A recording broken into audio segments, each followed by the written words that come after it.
Welcome everyone. Glad you could join us. I would give you more information on Ed. Unfortunately, I don't have his bio in front of me, but I did provide it to everyone. Maybe Wes could do a proper Sure. introduction, but thank you all for joining us for the second event in our financial literacy series.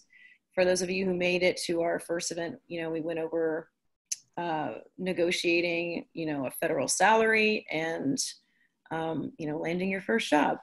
So we're going to move into your insurance, benefits, health plan, TSP, all of the ins and outs. And Ed has quite a background, quite a resume. So we're really lucky to have him. And, we hope that you can join us for the third and final event next Wednesday on investment and financial planning. Sorry. So without further ado, I will let Ed take it away, or Wes maybe give a Well, good early afternoon, evening, and welcome to Understand Your Federal Benefits. My name is Wes Battle, and I'm from Serving Those Who Serve. We're a local financial planning firm with a unique mission to reach, teach, and serve you, the new career civilian Fed. With me, I have Jennifer Meyer. She's part of our team, and Ed Zerndorfer, our speaker for today, and I'll introduce him in just a second. For starters, thank you for choosing to serve our country. We think you guys are very important and understand the job that you're doing is very important, so thank you. Hopefully today will be very, very special. I hope you're excited because we have Ed. He himself is a retired career Fed, and he probably has more certifications than any person we've ever encountered. He is probably the most published author currently on federal benefits. And if you guys have done any research on federal benefits at all, if you Googled his name, he has about 10 pages that come up, ranging from FedSoup, Federal News Network, My Federal Retirement, Federal News Network, and for us in the Fed Zone. No one knows this topic better. We do a lot of sessions like this. We do live seminars and webinars, and all of them are multi-part. So what we say is today's part one, it's the classroom education. And part two is individual one-on-one education that takes a deeper dive into your personal situation and make sure you get the answers you need to make the best decisions. So we're going to be covering a lot of ground today. And if you're not able to get your questions answered, don't worry. That's why we have part two, to handle everyone's questions, which I'm sure you've experienced. Sometimes it's not possible in this setting. Luckily, we don't have too many people, so you guys can load up the questions for sure. But that's why we've created this, because we talk to people all the time that have attended 6 or 7 days and still didn't get their questions answered. So we thought it should be easier than that. A little bit of housekeeping. We'll be taking breaks about every 45 minutes. And before the break, we're going to have Q&A with Ed. So as you get questions, make sure you put them in as you have them. We don't want to be typing while we're during the Q&A and then miss the chance to get your question answered. So as I mentioned, instead of using the chat, let's try to use the Q&A, and you can find that on the bar in the middle of your screen, and just put your questions in there and we'll be sure to cover them. Last bit of housekeeping, just some disclosure, since we are a financial firm, our compliance department wants to make sure that you know that we did not sponsor Ed to be here. This presentation is purely educational. Ed is not here to solicit. It's only to provide information on your benefits, and neither Ed or us are actually from OPM. So I'll be back a little bit later to tell you about the process, but without further ado, let me tell you about your speaker today.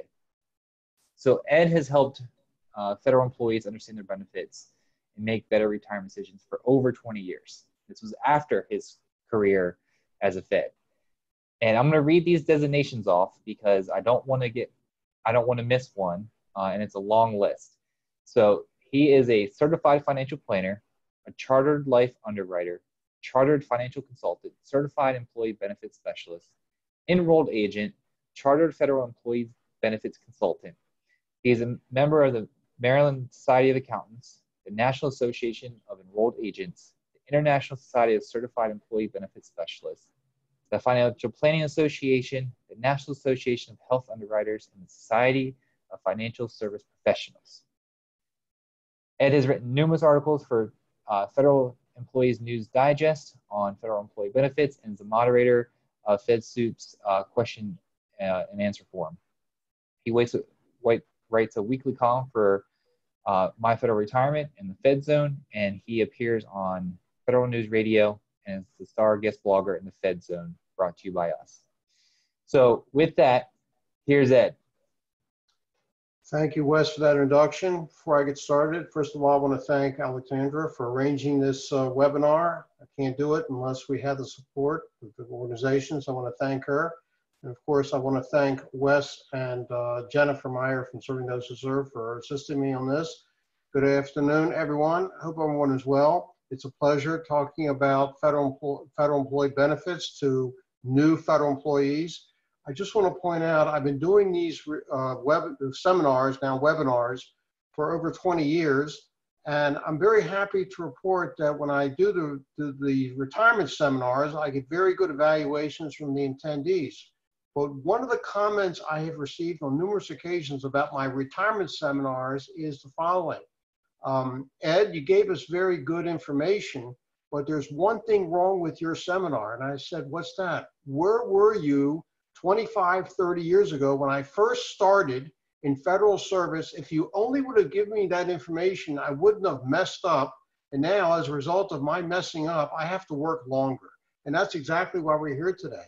I hope to explain all the benefits and things that you should be doing now, check in terms of your career, in terms of your benefits, so that you're doing the right things now so that you will be able, when you want to retire. That could be 10 years from now, 20 years from now, 30 years from now, so that you have a goal of retiring at a certain time and you're able to do it.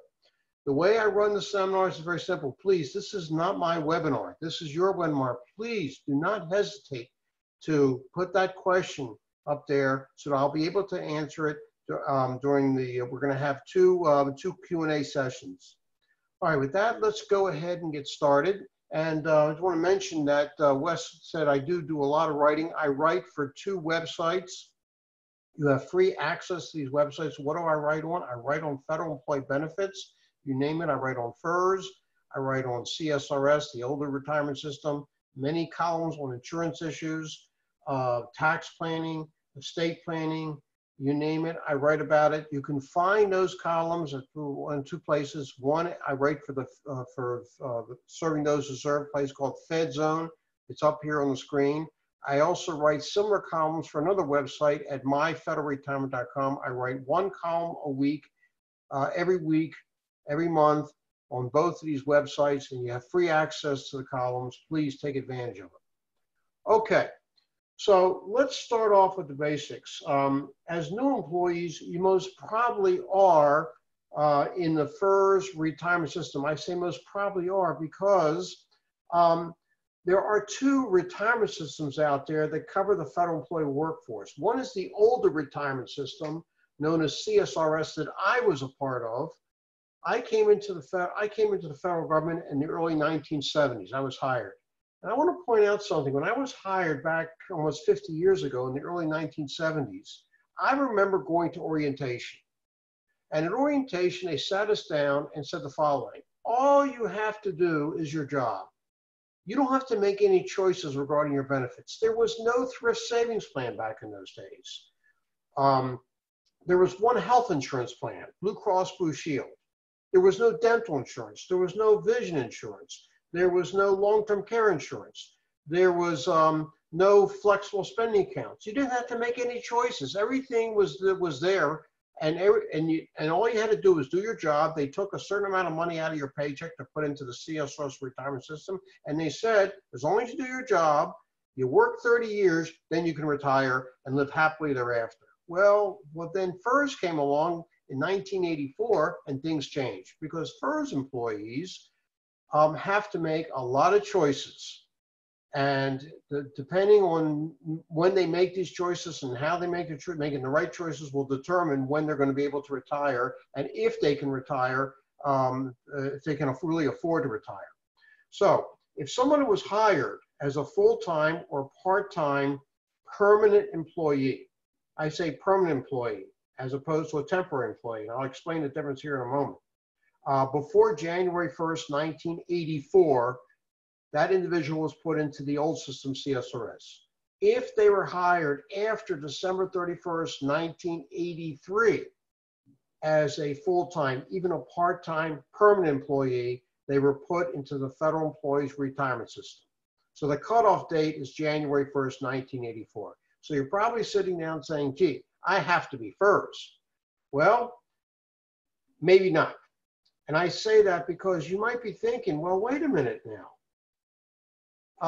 Before 1984, I may have had, you may have been, you know, let's say in college, you may have been in the military.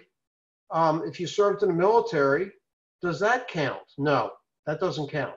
However, serving in the military will allow you, if you become a FERS employee, to make a deposit and get credit for that time in terms of your eligibility to retire and as well as the computation of your FERS annuity. We're going to talk about that in a few moments.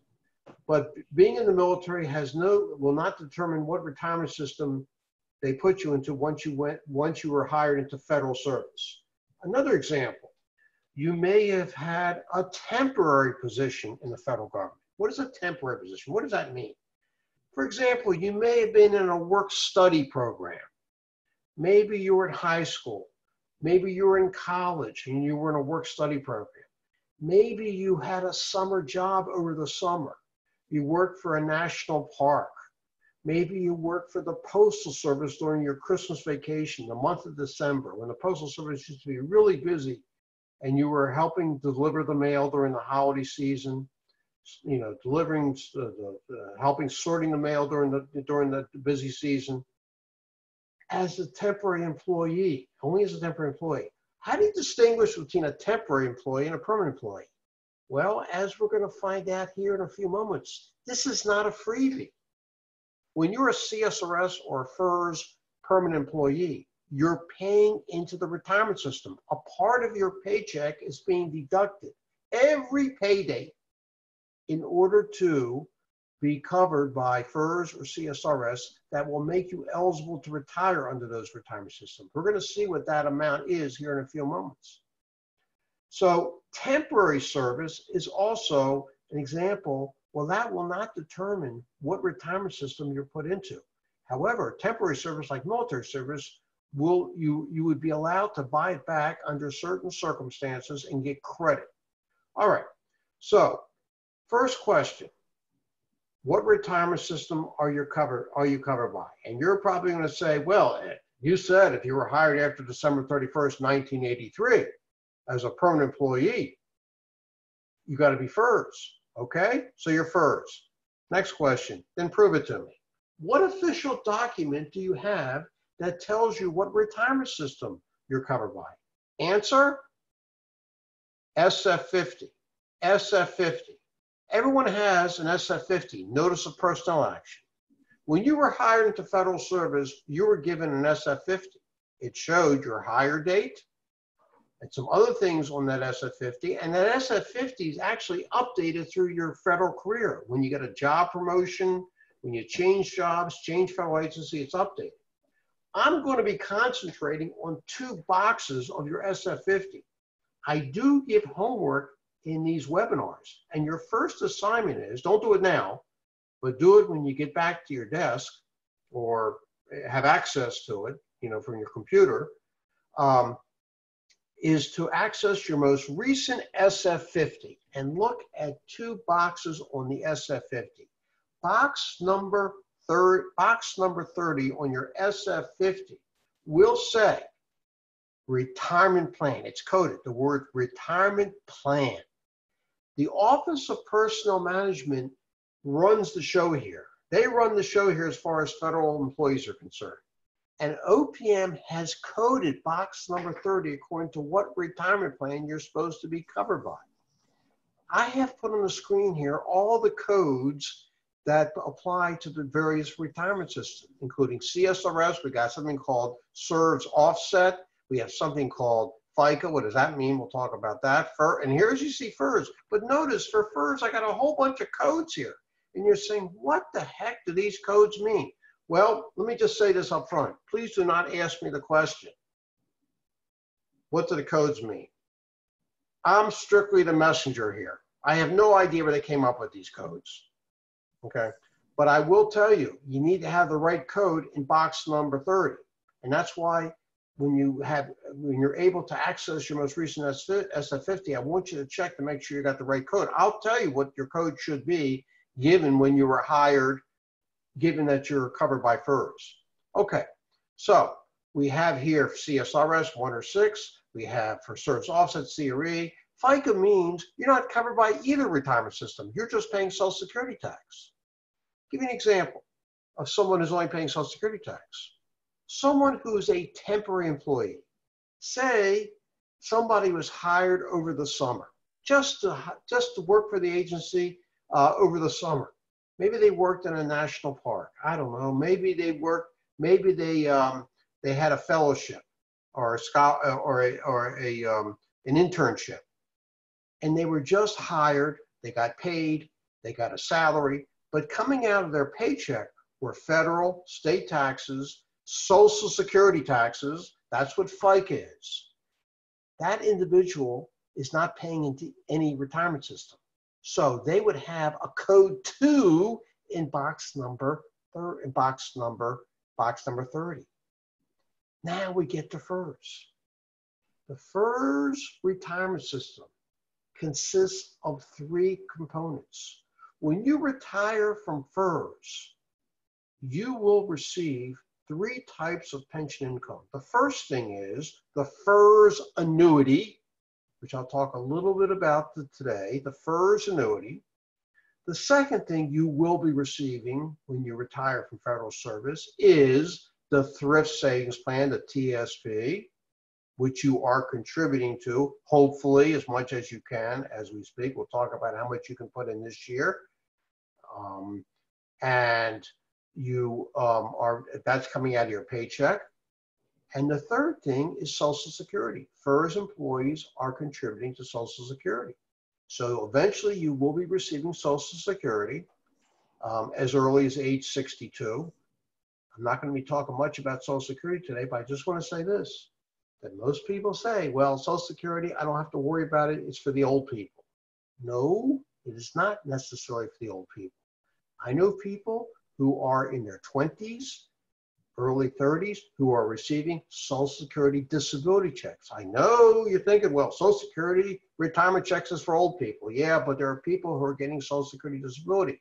And as an employee paying the so-called FICA tax, part of your FICA tax is paid into the Social Security Disability Fund. So if you got disabled and you couldn't work anymore, you would most probably qualify for Social Security disability payments. So that's the third component of the FERS retirement. But getting back to FERS here, you are contributing every pay date, part of your paycheck, into the FERS retirement system, and that is used to establish your eligibility to retire, as well as in the computation of your FERS annuity. Hold on, I'll talk more about that in a few moments. But all I want to do right now is to talk about these codes and why you have to check to make sure you have the right code. Before I do that, though, I usually ask the question during the webinars, the retirement webinars, for FERS employees. Okay, you told me you're covered by FERS. Prove it to me. And they say, oh, wait a minute. It says something on my leave and earnings statement. I get a leave and earnings statement every 2 weeks, and I see a line that says FERS contributions. FERS contributions. Every pay date, a FERS employee contributes part of his or her paycheck into the FERS Retirement and Disability Fund. Now you see up here on the top of the screen, the first bullet, it says 0.8% of your wages goes to the FERS Retirement Disability Fund. You know, 0.8% is not a lot of money. That's 0.008. If your wages are, say, if you look on the top of your leave and earnings statement, your wages are $2,000. I'm just taking out a round number, $2,000. That's your gross wages. 0.008 of 2,000 is $16. That's your contribution. You say, well, that's not a lot of money. It really isn't. When you consider, when you retire, when you ultimately retire from federal service, what you're going to be getting in the form of a FERS annuity. You don't have to write this down. We'll briefly go over it a little bit later, but I want to just say this right now. When you retire from federal service, you will be receiving the FERS annuity. The FERS annuity is a government-sponsored defined benefit plan. As a defined benefit plan, it means you're going to be getting a guaranteed pension when you retire from federal service. This is a tremendous benefit of federal employment. I say that because defined benefit plans are almost non-existent in private industry. You work for a company, a private company, if they offer a retirement plan, it most likely will be in the form of a defined contribution plan. That's the other type of retirement plan. What's an example of a defined contribution plan? A 401k plan. Maybe some of you worked in private industry. You had a 401k plan. Well, the biggest difference between a defined contribution plan, like a 401k plan, like a 403b plan, and a defined benefit plan, like the FERS annuity, is the fact that with the FERS annuity, it's guaranteed for life with some inflation protection. This will keep, the FERS annuity will be like the ever-ready battery. It will keep going and going and going for yourself. And if you're married, you choose to give a survivor annuity for your spouse. Upon your death, your spouse would get as much as 50% of what you're getting for the rest of his or her life, which also with inflation protection. Ladies and gentlemen, this is a blessing. This is a blessing because retirees of today, trust me, and I'm a retiree, and retirees of tomorrow are going to face one of the biggest problems they're going to face is not dying too young, but dying too old, in which they run the risk of running out of money. This will never happen to a federal employee, a federal retiree, because they're going to be guaranteed this pension. All right.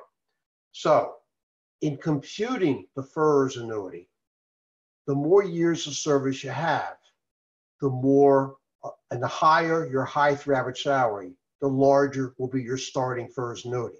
You want to have as many years of service as possible. You want to have you want to retire with a nice amount of salary when you retire. All right, and most employees, as they continue to work in federal service, do get a higher salary, and they will hopefully by the time they retire will be at the highest salary of their working career. We'll see more about that later.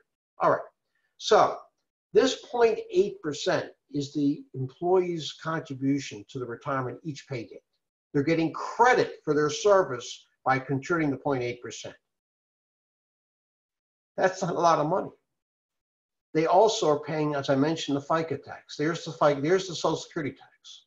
Now, I do have to point out, though, that Congress in recent years has made it a little more expensive for federal employees to retire. Back in 2012, Congress passed a law that said that FERS employees will in fact contribute more to their retirement than they have been. And they passed a new subset of FERS called FERS Ray. I have it up here on the screen, the revised annuity employees. in which they contribute not 0.8% of their paycheck, but 3.1%. That's another 2.3%. When Congress passed that law, what Congress said was it only affects newly hired federal employees. Newly hired federal employees. That is, those employees coming in after December 31st, 2012. If you were born as of January 1st, 2013, this does not affect you. You're paying 0.8%.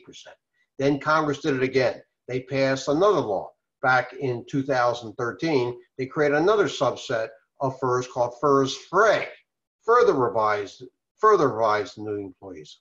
I'm not making this up. I'm just giving you the facts here. Look what that says, 4.4%. I'm bringing this up because you need to check box number 30 to make sure you got the right code. Let me repeat what I just said. If you were hired into federal service after December 31st, 2013, as a newly hired employee, newly hired, or maybe you were rehired. You were in federal service back in, let's say, maybe in the early 2000s. You left federal service and then you came back. But when you came back, you had less than 5 years of service. They put you into FERS Frey. Let me go back to the codes here. This is what you're going to have to check. I don't think anybody out there, maybe correct me if I'm wrong, anybody listening today is a law enforcement official. No one's law enforcement. No one is an air traffic controller, and I don't think anybody is a firefighter. Okay, so you see this K here, the K? That would mean that somebody who is a regular employee, not law enforcement, not firefighter, and an air traffic controller, hired before January 1st, 2012, would have the letter K in their box number 30. Somebody hired during 2013, during the year 2013, new employee would have the letters KR, and somebody hired after December 31st, 2013 as a newly hired employee would have the letters KF. And please do not be surprised that it'll have in box number 30 K, KR, KF, and FICA because you're paying Social Security check. Ladies and gentlemen, you have to check these codes. Please check to make sure you got the right code. Again, K, KR, KF. And if it doesn't, if it's wrong, please contact personnel to get it corrected. I could give you horror stories where employees were put in the wrong retirement system. I'd like to just share one story with you. When FERS first started back in 1984, between 1984 and 1986 was a very confusing time in federal HR and personnel offices. And the HR didn't know exactly how to classify employees. Should they make them CSRS? Should they make them FERS? They weren't sure. And I can tell you for a fact that when Congress created FERS in the early 1980s, they did pass some laws, and one of the laws they passed was that if an employee was hired before January 1st, 1984, under CSRS, accumulated at least 5 years of service, and then left federal service after December 31st, 1983, they left and they were out of federal service for at least 1 year, but they came back. They could not go into FERS because they were not considered to be a new federal employee. Congress also passed a law that said that if such an employee, someone who was hired before 1984, who had accumulated at least 5 years of federal service, left federal service after December 31st, 1983, left federal service, came back, they cannot go back into CSRS. So that leaves them in no-no land. No-no land. So that's when Congress created service offset, which is a combination of CSRS and Social Security. All right, the story I want to relate is this. There was an employee who came into the government in 1976. She worked 6 years. She left federal service in 1983. She came back in November 1986. And personnel had no idea she had previous prior service, and she was put in FERS. She should have been put in service offset. She worked 25 years until November 2011. She retired at the age of 60, which she could. Within 1 week of her retirement, she got a letter from the Office of Personnel Management saying, "We have received your application for retirement, and we regret to tell you that you were put in the wrong retirement system. And we, OPM, have a problem here, and until we figure out what to do, you must go back into federal service." This has been aggravated several times, stories like this. And it's so bad that in the year 2010, Congress passed a law creating a new office by that name in OPM it was called the FERC law, which stands for the Federal Erroneous Retirement Coverage Correction Act, FERCA, F-E-R-C-C-A. And numerous employees have been affected by this. In her case, I found out it is almost 9 years later since she left. She's still working because OPM hasn't figured out what to do with her yet. There is a mess out there. And this is exactly why. I want you to check that code to make sure you got the right code. You don't want to work your entire federal career and find out, oh my God, they put me in the wrong retirement system, or they have the wrong code. This is another thing that's been happening. There are employees who've been given the wrong code. I came across an employee who was hired in 1991, worked 25 years 24 years at the Pentagon, and then switched jobs, got a promotion at the Department of Interior, and then personnel said, "Oh, we have a new employee here," and they put him into FERS Fray. He's not FERS Fray. He was FERS. He never knew this until he attended a retirement seminar. And I explained to him, you got to get, they've been taking too much money out of your retirement check. You are due a refund. And just the opposite. Employees, what do? You got to contact personnel, because if you do not contact personnel to correct your situation, you may end up working longer than expected. So that's your first assignment. Please check that code. Check to make sure you got the right code in box number 30. All right, next assignment. Let's move on to box number 31, box 31. And that will say service computation date, SCD for short. If you look on your SF50, box number 31, box 31, it'll say service computation date, and will most probably say in parentheses leave. This refers to your leave accrual rate. There's a date in there. As you probably know, the first 3 years in federal service, you accrue every 2 weeks, 4 hours of annual leave every 2 weeks. Once you reach your 4-year anniversary, you then, and through the year 15, through year 14, you accrue 6 hours of annual leave every 2 weeks. And the last, I think the last paper at 20, you get 10 hours. And once you reach your 15-year mark, then you hit the big time. You get your 8 hours every 2 weeks. So what determines your SCD for leave? Is it your hire date? Not necessarily. Your SCD for leave could be backdated. Let me give you one example. If you served in the military, and you're not a military retiree for active duty, then the years that you served in the military on active duty should have automatically backdated your SCD for leave. Or, I'll give you another example of military. If you're a reservist, you're going to get reserve retirement pay when you're 60. Maybe you're currently in the reserves. If you go on active duty, you should get credit for leave purpose in civilian. Let me give you an example.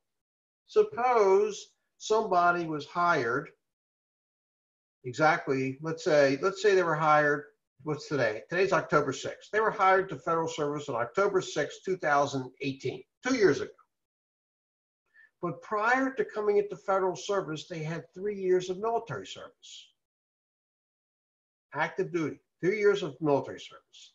then their SCD for leave should have been automatically backdated to October 6, 2015, meaning they should have started accruing 6 hours of leave right from the get-go.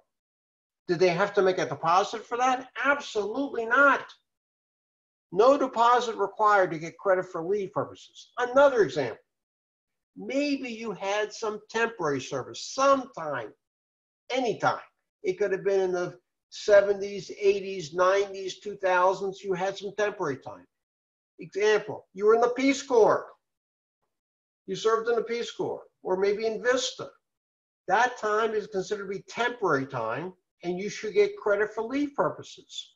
Another example, some agencies, not all, are giving credit for contract time. You're a contractor for the agency before they hired you as a federal employee. I know one agency up in Michigan, defense agency. I've gone to many times. I came across a contractor, a former contractor. He was 15 years a former contractor for the Army there, Army, the civilian agency. And when he got hired, part of the negotiations, I hear you like to do some negotiations. You can negotiate your salary, you can negotiate your benefits. He did. And they said, well, since you were 15 years as a contractor, we're going to give you credit for leave purposes. 15 years. 15 years for leave purposes he got credit for, which means when he started working as a federal employee, he didn't get 4 hours of annual leave every 2 weeks. He got 8 hours. So that is the leave SCD. Leave SCD. Please put on the thinking caps. Was I a temporary employee? Was I in the military? Was I a contractor? And follow through with this to see if you can get credit for leave purposes. The second SCD is the one for retirement. The SCD for retirement. I want to put something up here, which is important. We'll get back to this later. Oops, do I have it up here? No, I guess I do not. I don't have that slide. All right. If you have a scratch piece of paper, okay, I'd like you to write down the following words. Write down the following words. Years of service. Years of service. Write down those words. Below the words years of service, write the word eligibility. Eligibility. We have years of service, below that eligibility, and then below eligibility, write the word computation. All right. The reason I asked you to write that down is when you are working for the federal government, covered by FERS, every pay date, they are taking out that amount from your paycheck, 0.8% or 3.1% or 4.4%. When you get paid for those 2 weeks are being added for eligibility purpose to retire. As we're going to see after we come back from break, in order to retire from federal service, you have to fulfill 2 requirements. 1, you have to be a minimum age. 2, you have to have a minimum number of years of service. And you'll see there's a combination of the 3 combinations of minimum age, minimum years of service that will allow you to retire. You'll be shocked to see how few the number of years you may need to have to retire from federal service. When you retire from federal service, you're going to be getting the FERS annuity. How is the FERS annuity computed? They take your years of service multiplied by a percentage, 1% or 1.1%. We'll see that later, times your high 3 average salary. Here's the point. The more years of service you have, the larger will be your starting FERS annuity. How are years of service determined? When you're working and contributing to the FERS Retirement Disability Fund, to that payroll deduction. Also, when you're making deposits for military service and for temporary time, you're getting credit. As we're going to see, probably we'll also do that probably right after break. But here's my point. The retirement SCD is basically says the following. There's a date in there. There's a date. It's defined as what was the date that you made your very first contribution to the FERS Retirement Disability Fund. The further back it is, that means you have more years of service. How do you push it back? Well, by working longer, by working, also by making deposits for military service and temporary time. We'll see that.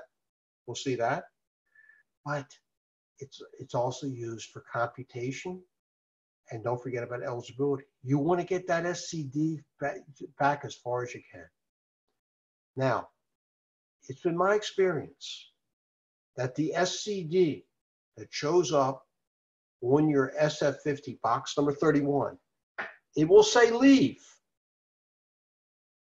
Most cases, the leave SCD and the leave SCD for retirement are the same thing, but not always.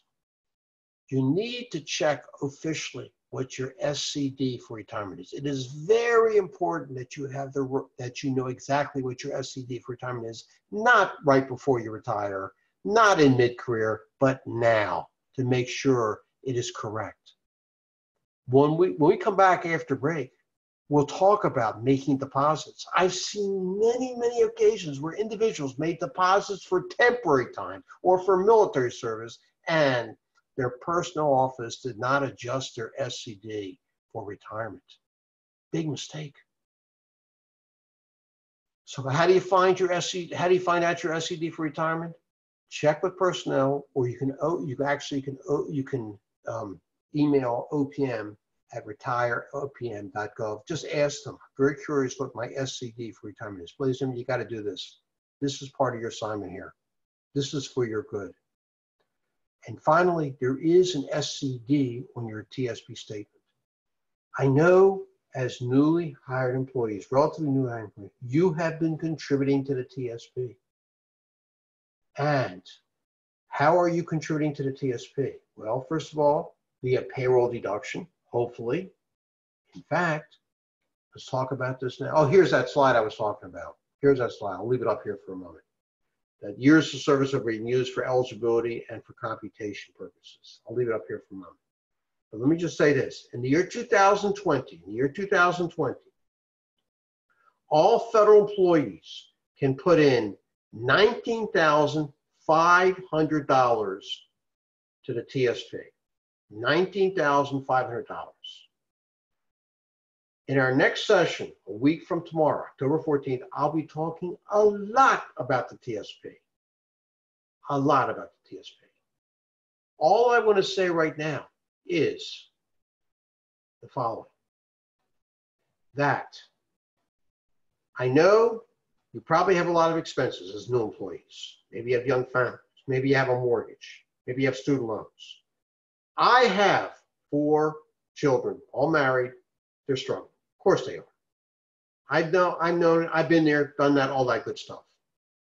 But here's what I'm going to say. You can contribute this year $19,500. Those people who are over 50 can actually contribute another $6,500. That's a total of $26,000 for people over the age of 50. But what I'm going to say is the following.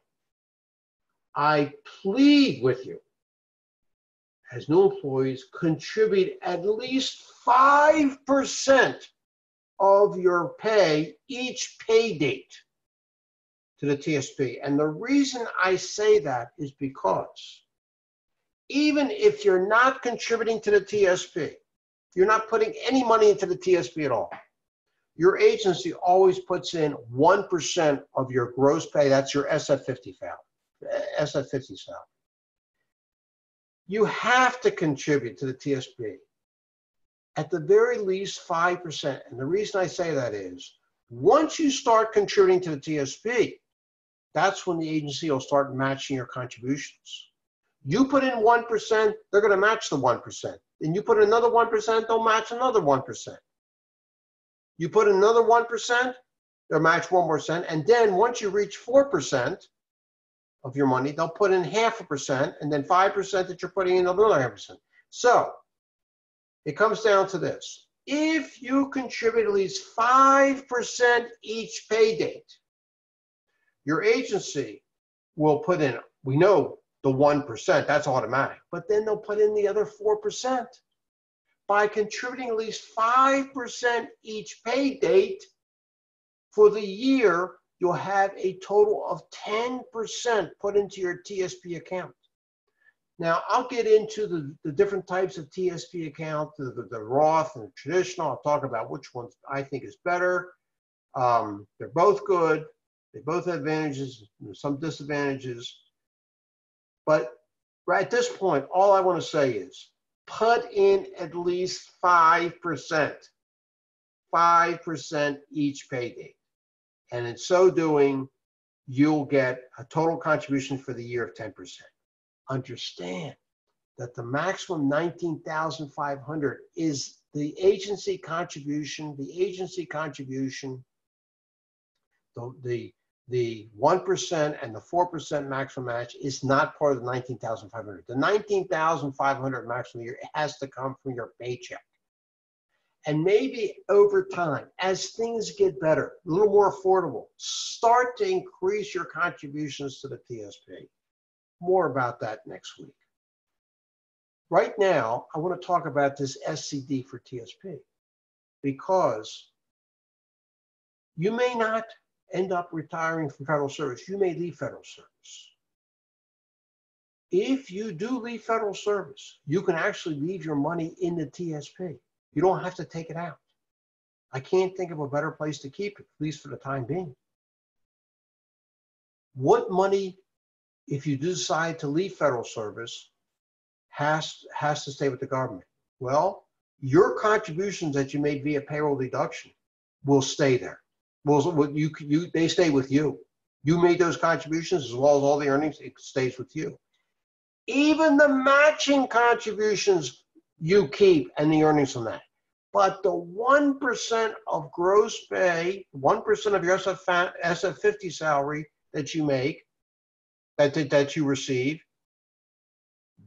in order to keep that money, if you were to leave federal service, you must be with the government for a minimum 3 years. There's a 3-year vesting period for the 1% of gross pay. And what does that 1% vesting period start? When does it start? It starts the day you made that very first pay period that you contributed to the TSP.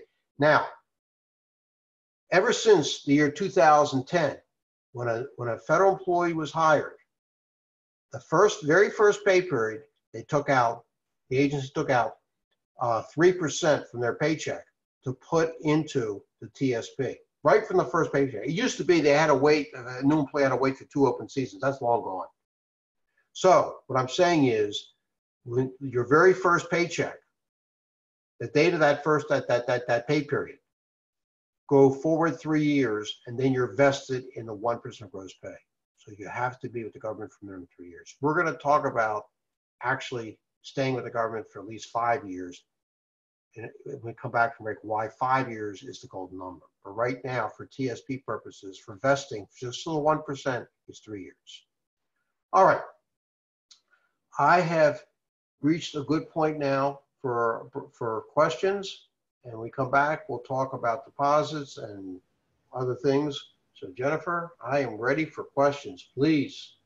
All right, terrific. We have a couple in the Q&A box. And I just want to reinforce what Wes said at the start, that please go ahead and type your questions in that Q&A box. We plan on doing about 15 minutes for live Q&A, and we'll do that twice. So we want to make sure that you all get your specific questions answered, and that's the best way to do it.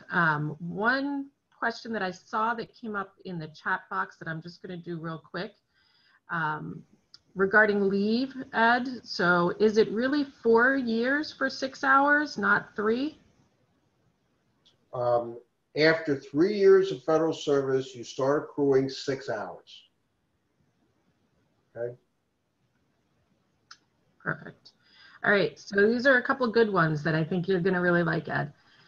For temporary service, buying back, does pay or grade matter, i.e. unpaid federal internships? Great question, and the answer is it makes no difference what your grade level was.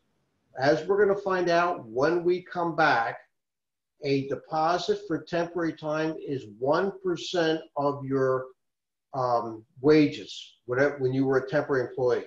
You could have earned $1,000, you could have earned $10,000, you could have earned $100,000 as temporary employees. It's 1.3% of that amount, plus any interest charges, ouch, which we'll talk about also. Terrific.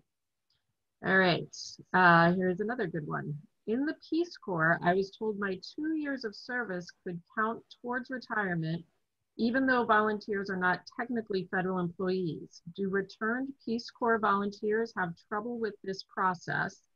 What can I do? Who do I need to tell in my first job to get these 2 years of service recognized? Okay, well, first of all, we got to mention that the 2 years should count for leave purposes, And the second thing is that Peace Corps is one of the exceptions that no matter when the Peace Corps service occurred, you will get credit for retirement purposes if you make a deposit. Now, deposit is based on the benefits you accrued, you received as a Peace Corps worker. My understanding is you're not getting much of a salary, but they're giving you things like housing and transportation expenses and things like that, which will be used in the determination of how much of a deposit you owe. The best thing to do would be to, if you have, you could contact your personnel and ask that question. And then you should also, right now, get the ball rolling by downloading the application form to make a deposit for temporary service. Let me give you that application form. It is standard form SF, standard form 3108. All the information, all the instructions about making deposits are on that form. You can get it at, remember I had that, I think I had OPM's website up here for forms. Here we go, coming up very soon. Here we go, opm.gov/forms. Standard form SF 3108 will explain everything about making deposits, but ultimately that form has to go to your personnel office, HR personnel office. Awesome. And then just to follow up on the first question. So if the temporary time was unpaid, then they can't really buy back, right? Well, like I was mentioning, the Peace Corps, you're really not getting paid, but you are getting benefits. And what happens is that OPM will determine the fair market value of those benefits as compensation and use that as a basis for deposit. When in doubt, just ask OPM. You can ask. You can also you can ask that question to OPM right here at retiredopm.gov. Get their opinion about how they would determine how much of deposit you would have to make. Okay, so it's worth doing it even for somebody not Peace Corps, but the temporary service that was unpaid. Well, one thing we're going to show this when we come back. The only temporary time that can be bought back is temporary time, with the exception of Peace Corps. The only temporary time you can make a deposit for is temporary time that occurred before January 1st, 1989. If you have any temporary time, which is other than Peace Corps, after December 31st, 1988, you cannot make a deposit for that. Got it. So I think that hopefully answers that question. But please type in a follow-up if you have a follow-up on it. Okay, different topic. Are there management fees for TSP like with the typical 401k? If you leave federal service, can you roll it over into an IRA? Great question. I am proud to say that the TSP, first of all, there are no commissions, and the TSP has the lowest administrative expenses in the world. You're not going to find anything that comes close to the TSP in terms of administrative expenses. And the other question is, yes, when you retire from federal service or you leave federal service, you would be allowed to transfer your traditional TSP to a traditional IRA, not a taxable event, or you could transfer it to a Roth IRA that is a taxable event. You can also transfer your Roth TSP to a Roth IRA. Just beware that IRAs are not free. There are custodial fees, and you have to look at the management fees, et cetera, that you really do not have with the TSP. Awesome. And this is a follow-up on that. So I've heard that if you leave federal service, you can retain your TSP and even continue transferring money into it, provided you have a certain amount in TSP when you leave. Could you talk more about how that works with managing TSP after leaving federal service? Yes, I can. If you were to leave federal service, you can leave the money in the TSP. Leave your TSP money. You can leave the money in your TSP account, assuming that there's at least $1,000. It's $1,000. I think it is in the account. It has to be at least $1,000 in the account. And you cannot contribute directly to it, but you can do what's called direct rollovers, direct transfers from traditional IRAs or other 401k plan, or a 401k plan or a 403b plan. This is money you are contributing. Maybe you're working for another employer. Your employer has a 401k plan. You're contributing to the 401k plan. And if the employer allows you to, you could transfer the money from the 401k plan into your TSP account with no dollar limit, with no frequency limit. You would use form TSP-60, and you also can do that with a traditional IRA. The only thing that you cannot transfer into the Roth TSP is a Roth IRA. You can transfer a Roth 401k, Roth a 403b plan, but not a Roth IRA cannot go into the Roth TSP. Awesome. Great. That's it for what's in the Q&A box, but I just wanted to add one thing, Ed, because I feel like a lot of times we get this as a follow-up question. So I know you talk about it, but just to make sure that it's 100% clear. So if somebody has worked full-time for the government and no breaks in service, hasn't left, can they have a reasonably high level of confidence that that SF50 box 31 is not just their leave service comp date, but is also their retirement service comp date? It's highly likely they'll be one of the same. But, there's always these circumstances that change. Yeah. And this has been my experience. When an employee has worked for the same agency, has not changed agency, yes, that does happen. The SCD for leave and for retirement are one of the same. But when an employee does multiple changes from one agency to the next, something may go wrong when one agency picks up the SF50 from the other agency. So it really doesn't hurt that every year, I think, when an employee gets their updated SF50, let's say there's been the government-wide pay increase, like last January, that they make sure that everything is still correct. It can't hurt. Perfect. You can't be careful enough in this business. Yeah, that is true. That is true. We see lots of mistakes. So, all right. Well, I think if there's no other questions, and I don't see any other questions in the box, let's take our first break. How about we go 10 minutes? I have 6:04, so Be back at, let's make it 6:15. Sounds good. Thank you. Right. Thanks, everybody. Thank you.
All right, I have 6:15.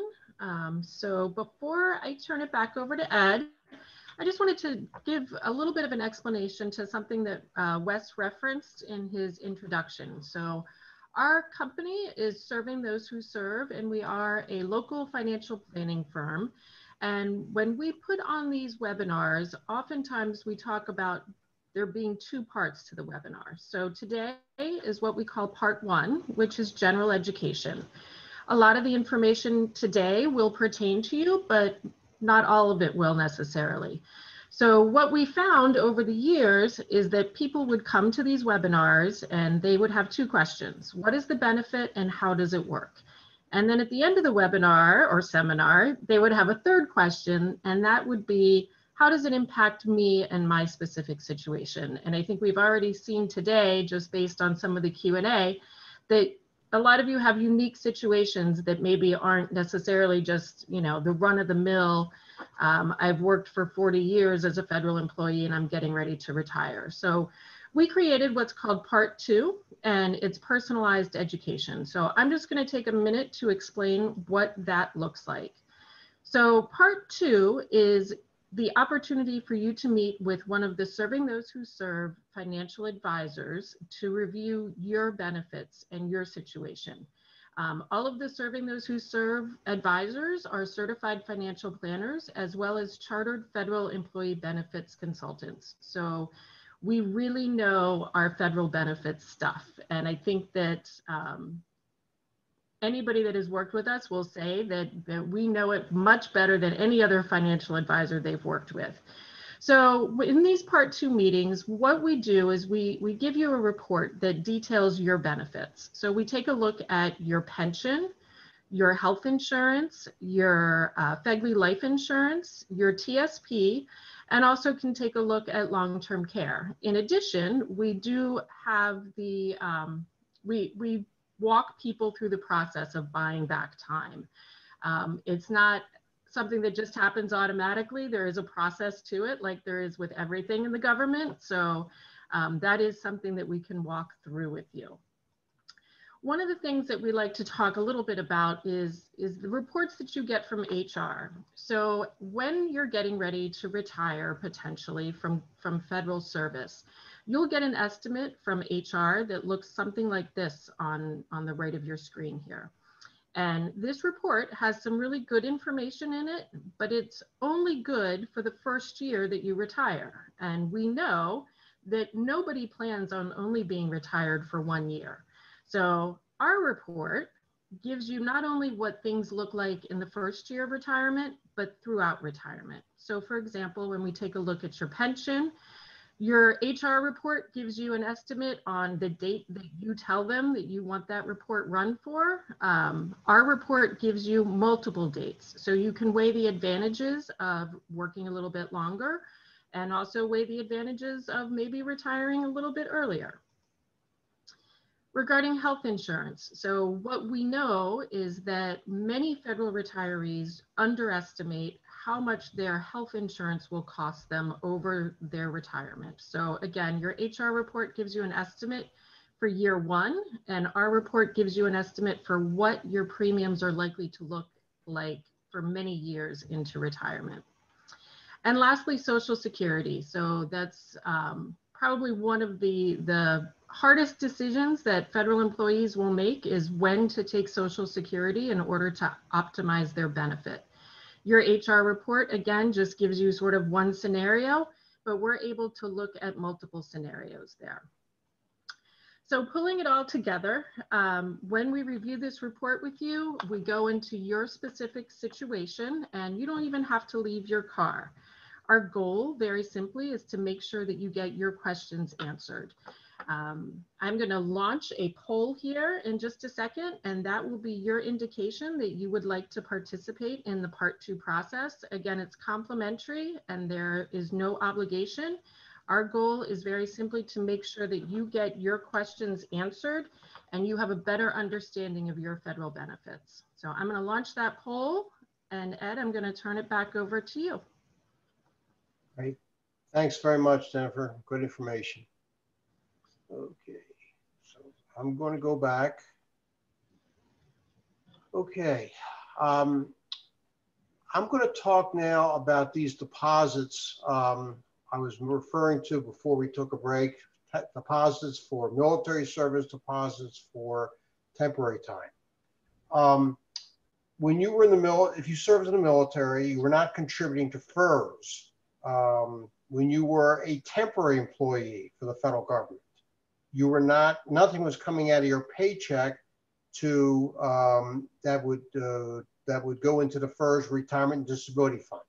When you were hired as a permanent employee under FERS, hopefully a question came up from HR that said the question is, we noticed that you were in the military, we noticed you were a temporary employee, would you consider making a deposit for that? And the reason it's important that it was brought up before, right away when you were hired, is the following. You can make this deposit for your temporary service or military service or both at any time. But if the deposit is made within the first 3 years of your hire date, then you will owe no interest. So before I get into the numbers here, what the deposit is equal to, and then the interest charges, let me just explain why somebody would want to make a deposit, because this question comes up all the time. What's the big deal making this deposit?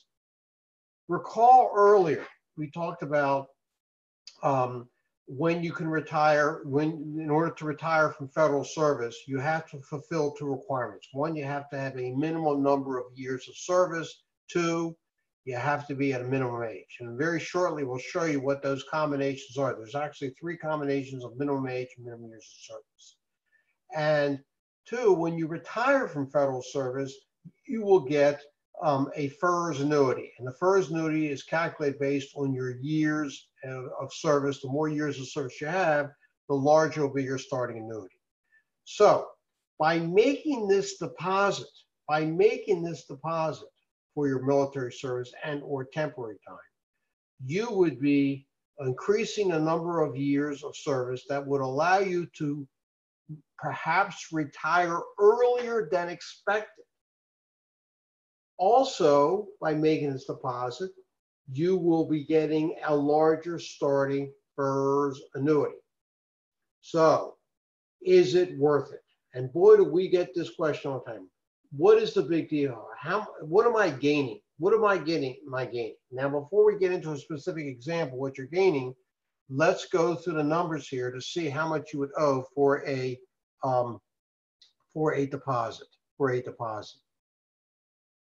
All right, so let's do the military one first. Again, when you were in the military, nothing was coming out of your military paycheck to go into FERS.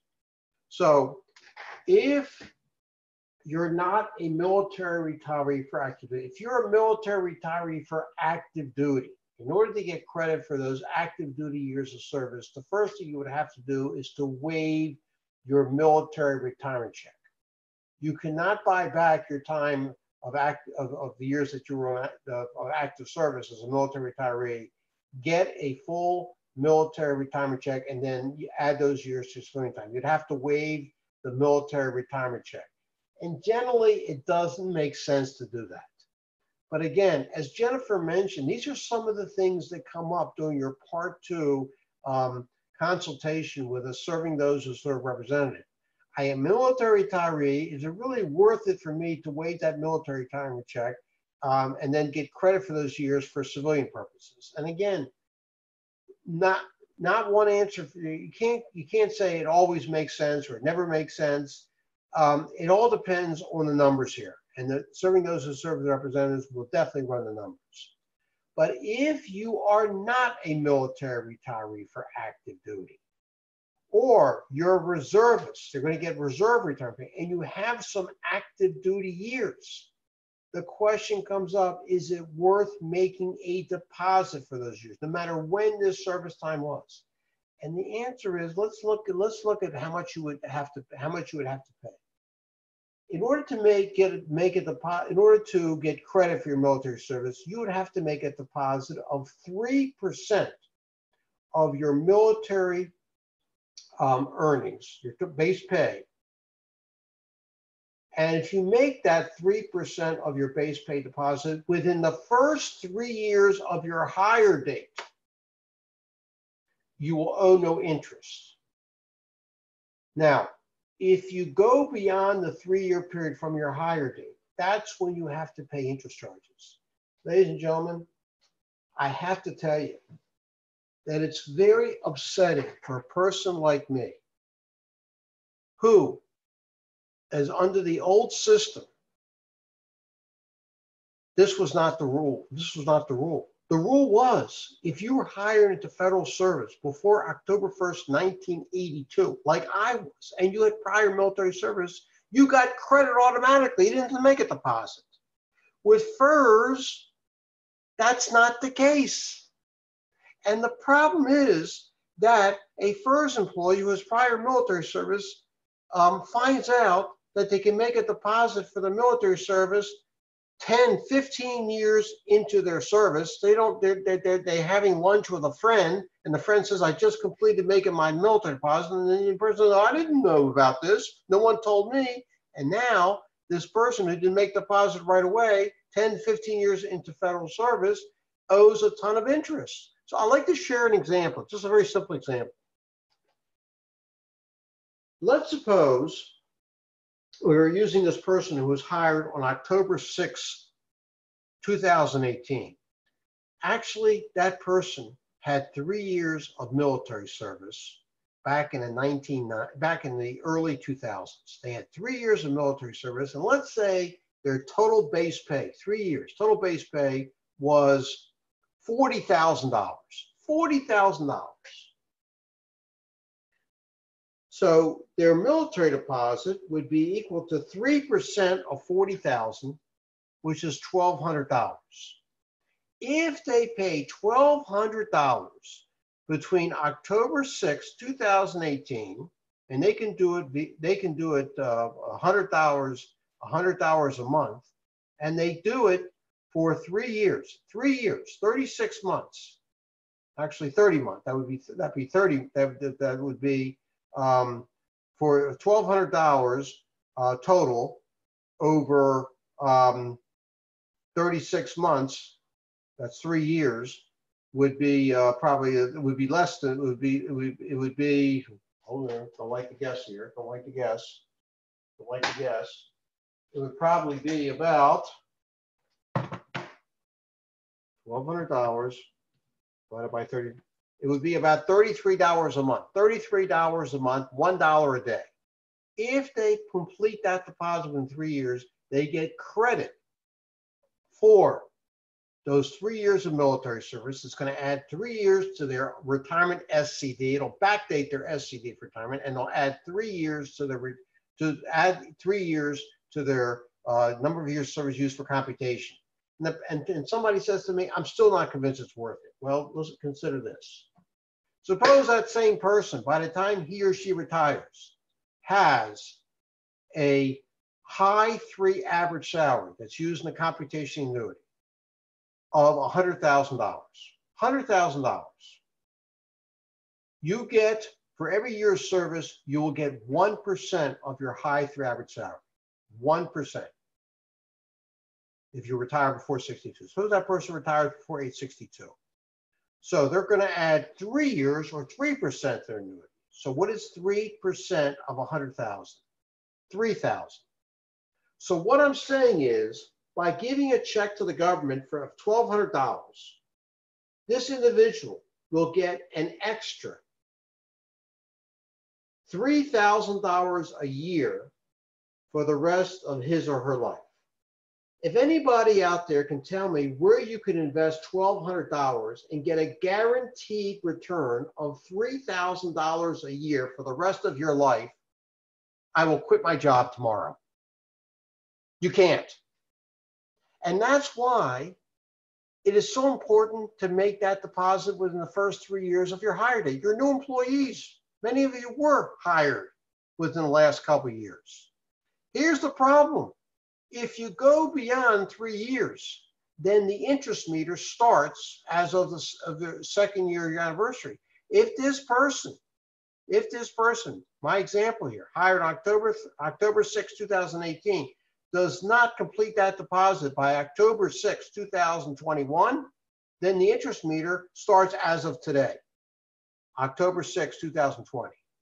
And the interest rates right now are low, but they can be high.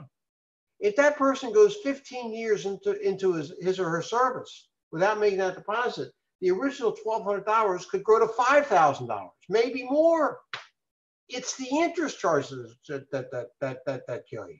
So that's why I'm saying, if you do have military service, okay, you're a relatively new employee. You may have been hired 5 years ago, but still consider making that deposit now. How do you do that? You contact personnel, bring or send to them a copy of your DD-214 and insist that you want to make that deposit as soon as possible. So that's for military service. What about temporary time? If you have Peace Corps service, we talked a lot about that. Peace Corps service at any time you can make a deposit for. If you have something other than Peace Corps service, temporary time, you worked at a federal agency, a summer job, an internship. In order to get credit for temporary time, that temporary time must have occurred before January 1st, 1989. Any temporary time after December 31st, 1988, you cannot make a deposit for. And what is that deposit equal to? It is equal to 1.3% of your earnings as a temporary, 1.3%, not 3%, but 1.3%. Again, if you make that deposit within the first 3 years of your hire date, they charge no interest, OPM. How do you make a deposit? You have to fill out a form for a deposit for temporary time. You fill out a form, SF Standard Form 3108. Ladies and gentlemen, please put on the thinking caps. When did you have this temporary service? If it's Peace Corps, it can be brought back no matter when the Peace Corps time occurred. Please really follow up here. And finally here, I want to talk about something called redeposit service. Very important. What is redeposit service? A federal employee was in federal service, got hired, but then left federal service. And when they left federal service, what did they do? They pulled out their FERS contributions. Let's go back earlier today. We talked about what are you contributing every payday to the FERS Retirement Disability Fund? 0.8%, 3.1%, most likely 4.4%, since you're new employees. I want to say that that money that you're contributing is your money. What do you mean your money? That was deducted from your paycheck. It's after-tax dollars. You will eventually get your contributions back as part of your FERS annuity when you retire from federal service. But here is one of the biggest mistakes that FERS and some CSRS employees have made. They leave federal service, they're told that they're entitled to pull out their FERS contributions.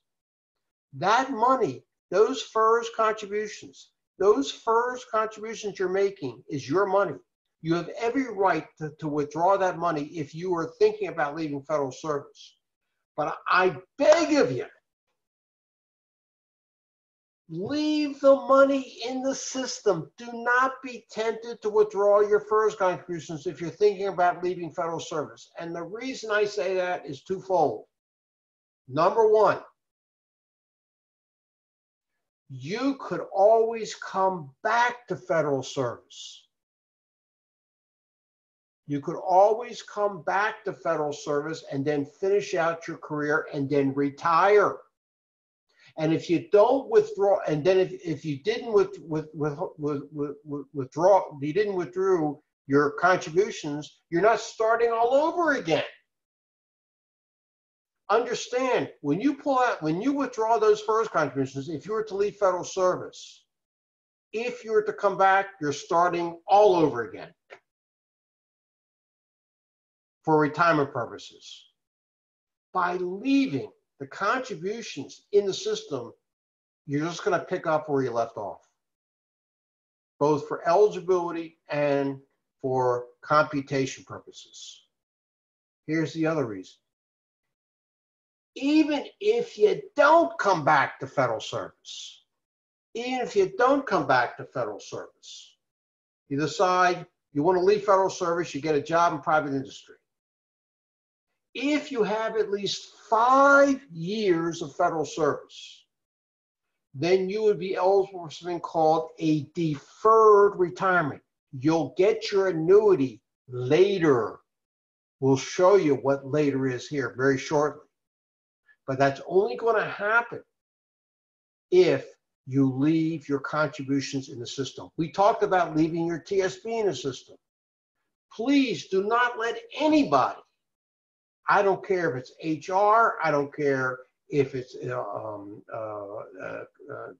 friend, I don't care if it's somebody who's a so-called expert on federal benefits, tell you that you are required to withdraw your FERS contributions. Please leave it in the system. I'm going to share with you a good story here in a few moments. Somebody who had 3 years of federal service and left and then came back. I'm going to talk about that in a few moments. So please leave your money in the system. Now, there are FERS employees who made the mistake and they withdrew their contributions and then came back.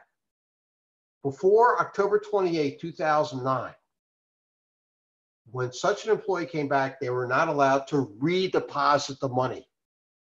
They couldn't redeposit money with interest. But then Congress changed the law. Now, if in fact you do withdraw your contributions when you leave and then come back, you will be able to redeposit the money. It's called a redeposit using Form SF 3108, but you're going to owe interest. And trust me, the interest is going to kill you. It's the interest charges compounded over the years. It's horrible. So take my advice and do not withdraw your contributions. All right. Talking about retiring, I have a chart here that talks about the different types of retirement.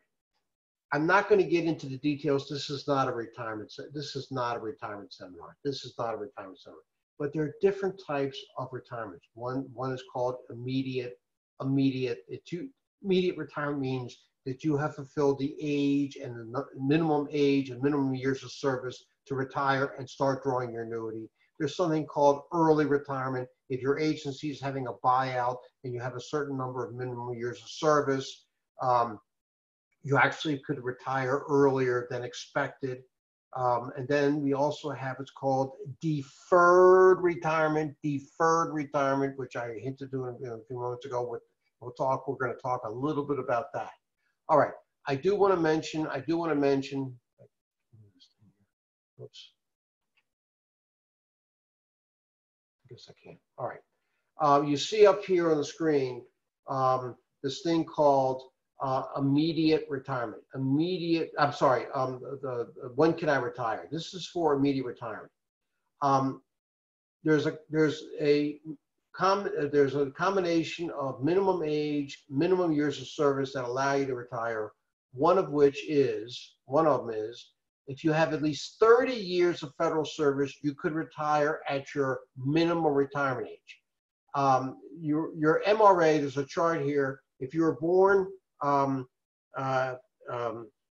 before 1948, MRA is 55. You can see born between 1953 to 1964, your MRA is 56. Born after 1970, your MRA is 57. What I mean by that is, if you've reached your MRA and you have at least 30 years of service as of that date, you could retire. Then we also have the possibility that you could retire at age 60 with a minimum 20 years of service. And finally, you could retire at age 62 with as little as 5 years of federal service. Think about this. Somebody could work for the federal government for a minimum 5 years and then retire at age 62.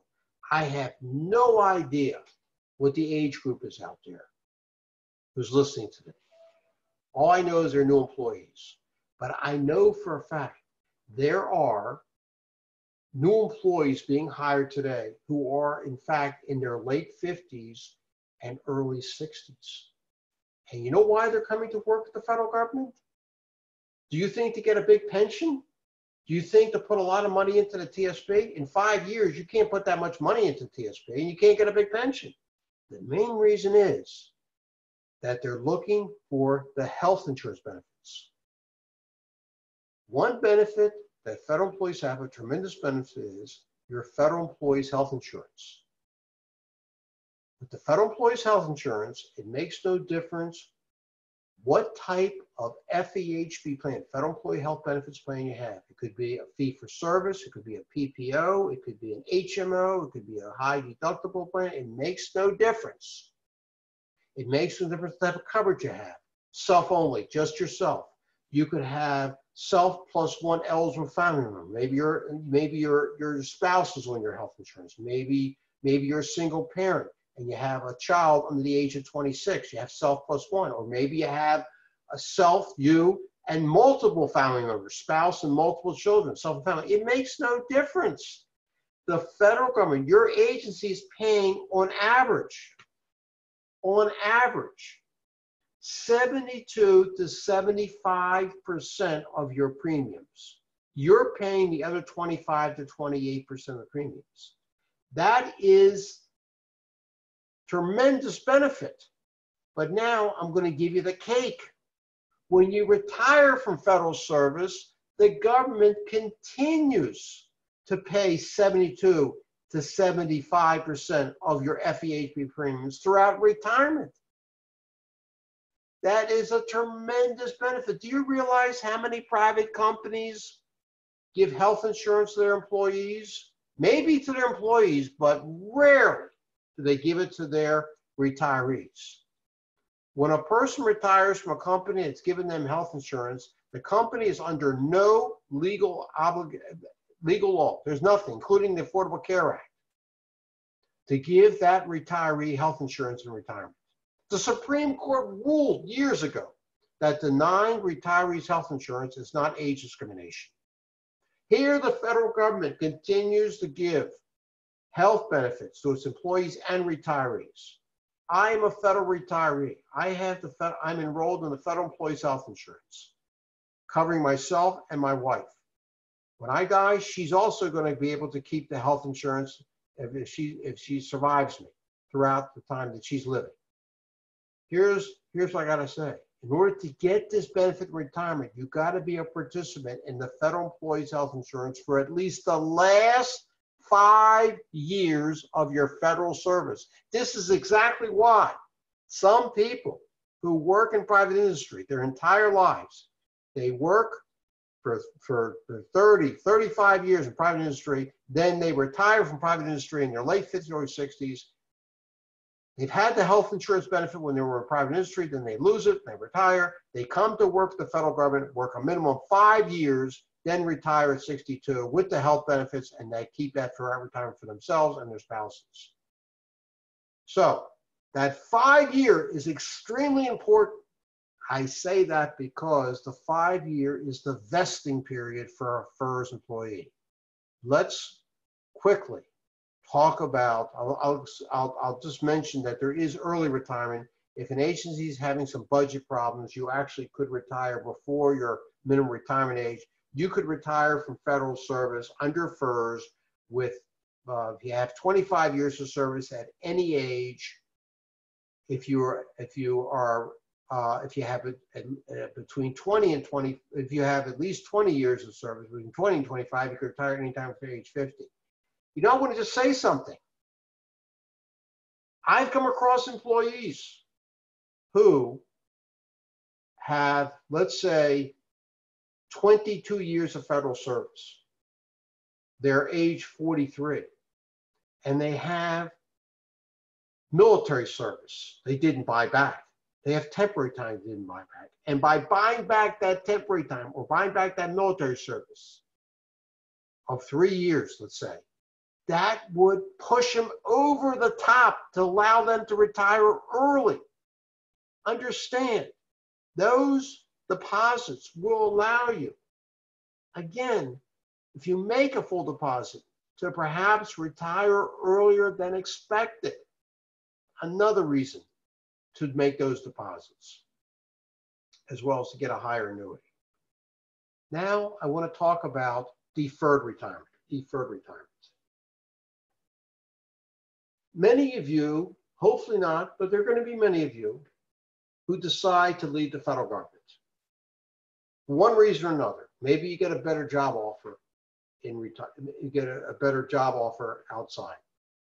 Well, whatever the reason that you're leaving federal service, as I said a few moments ago, please, when you leave federal service, leave your retirement contributions, your FERS contributions in the system. And for all the reasons I went into.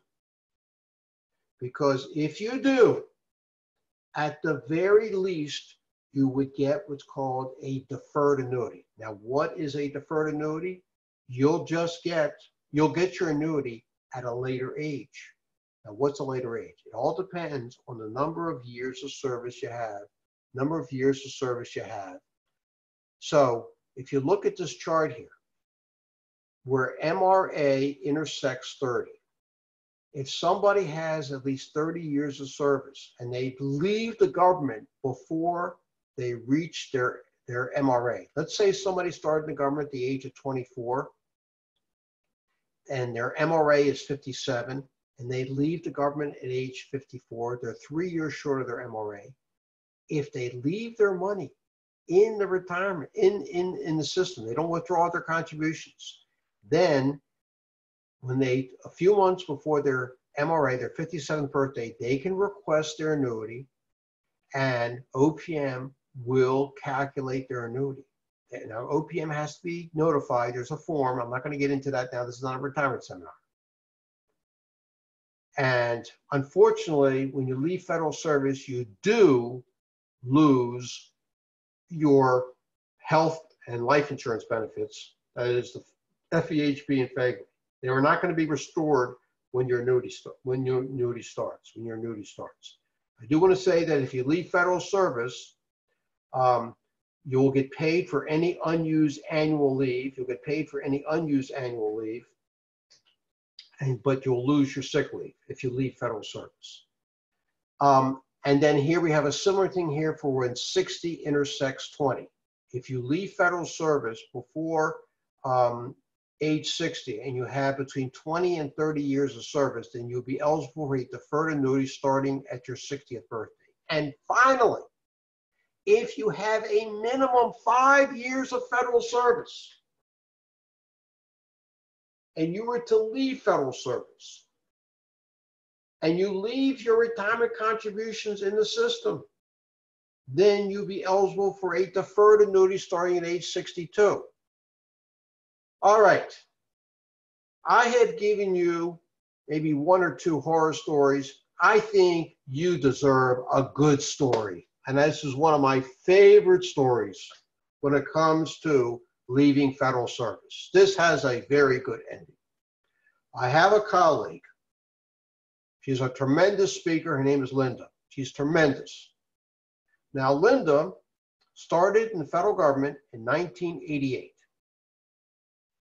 She enrolled, she was under FERS, she enrolled in the Federal Employees Health Insurance, and after 3 years of federal service, 1988, 89, and 1990, she decided to leave federal service. She had 3 years. And when she left federal service, her personal office said, Linda, you are required to withdraw your FERS contributions. Now, I also want to say this, that while she was in the government, she was enrolled in the Federal Employees Health Insurance. She had self plus family coverage covering herself and, at that time, her husband and her son. Okay. So when personnel said to Linda, you are required to withdraw your contributions. She said, I am not. I'm not required to. You show me the law. I says, well, we don't have to show you the law. What kind of answer was that? So she said, I'm going to keep the money in the system. So personnel said, you're a fool. She said, why am I a fool? Linda, understand something. You can't get a deferred annuity for only 5 years with 3 years of service. What is the minimum to get a deferred annuity? 5 years. You only got 3. She says, I know that. I'm well aware of that. But I plan to come back to federal service and finish out my career. You know what personnel said to her? Nobody ever comes back. Linda said, never say never. So, turn the clock up to November 2012. In November 2012, Linda turned age 60. She got herself a federal job. She re-enrolled in the federal employees health insurance for herself and at that time her husband. She worked 2 years continuously, retired in November 2014 at the age of 62. How could she retire? How many years of service did she have? 5. The 3 years back 88, 89, 1990. She didn't withdraw her contributions, so that counts. Now, had she withdrawn her contributions, they wouldn't count, but she didn't. And now 2 more years, 2012, 13, and then 2014. And guess what? She gets to keep her federal employees' health benefits for herself and her husband because she had the 5-year requirement under her belt. She had, for all 5 years, she had the federal employees' health insurance. If she would have listened to HR, she would have had to work 5 years. So this is what I'm saying. You got to keep the money. This is, don't be tempted to withdraw your contributions. Leave them in the system because at the very least, you could come back to finish out your career. And you know what the minimum amount of time you'd have to work to finish out your career? 1 month. I kid you not. 1 month. So please do not underestimate a deferred retirement. Please leave your FERS contributions in the system. As far as TSP is concerned, at least initially, leave your money there. Leave your money there. And if you decide, no, I want to take out my TSP, I'll put it into this 401k plan or to an IRA. We had a question about that. Here's what I'm going to suggest. Do not withdraw all of your TSP. This is, I tell retirees, leave at least $1,000 in your TSP account. And the reason I say that is because if things don't work out, suppose your 401k plan or 403b plan or your IRA is a total bust. You're miserable. It's a horrible plan. It's a horrible IRA. If you keep your TSP account open, you can always roll that money back to your TSP account. But if you take out all the money in your TSP account is officially closed. You can't roll it back. Okay. All right. There's some other types of retirement. MRA plus 10. MRA, you could retire at MRA at your minimum retirement age with a minimum 10 years of service. You could retire, and it's called the MRA plus 10 postponed retirement. And there's also the MRA plus 20 on postponed retirement. I'm not going to get into that. This is not a retirement seminar, but let's just leave it like this, that you could actually retire sooner than expected and keep your benefits. Keep your benefits. I will talk more about the health insurance, the life insurance, the dental, vision, long-term care at our next session. But for right now, this ends this part of the session. I am ready for Q&A. All right. Only a couple this time. So if you have questions, please go ahead and type them in. You've mentioned some great suggestions for how to manage your TSP once you leave federal service. Is there anything folks need to do for their FERS benefits once they leave federal service? Well, as far as FERS benefits, you're referring about the FERS annuity. There's nothing one has to do in terms of managing it because the government's going to keep paying, will pay you your annuity check every month.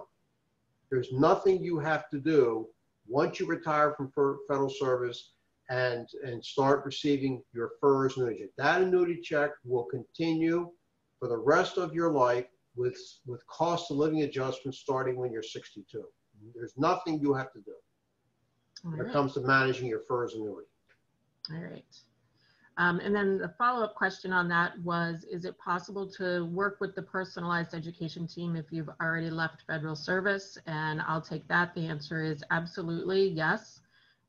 We work with federal employees that are just starting in federal service, mid-career, left federal service, and all the way through retirement. So absolutely.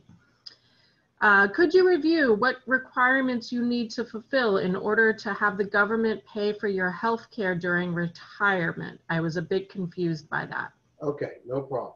All right, so when you're a federal employee, you are enrolled in the Federal Employees Health Benefits Program, FEHB.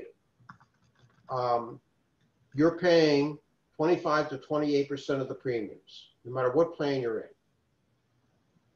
No matter what type of coverage. Now, if you go into retirement, when you retire, that benefit will continue. Your FEHB, health benefits will continue in retirement, in which the government continues to pay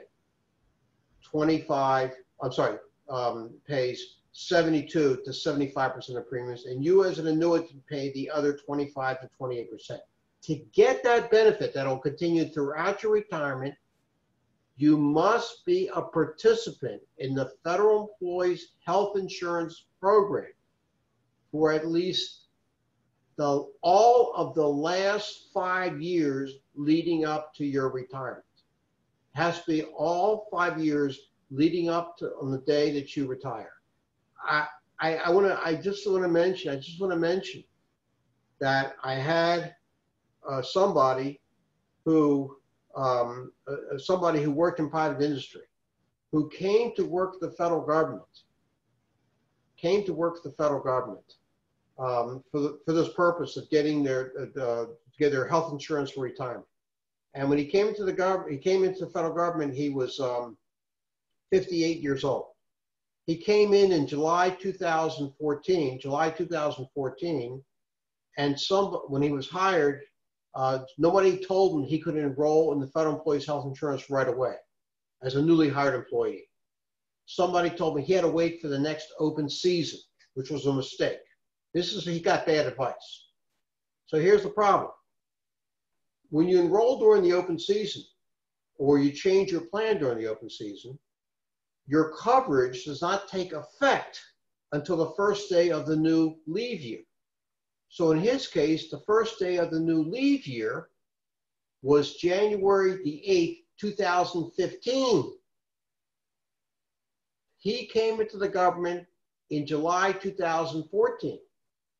So without asking anybody, he didn't contact me at that time, he decided to retire on December 31st, 2019. Now do the math here.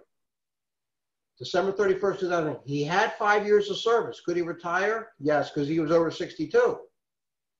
But when did the FEHB coverage take effect? On January the 8th, 2015, go forward 5 years. That brings him to January the 8th, 2020.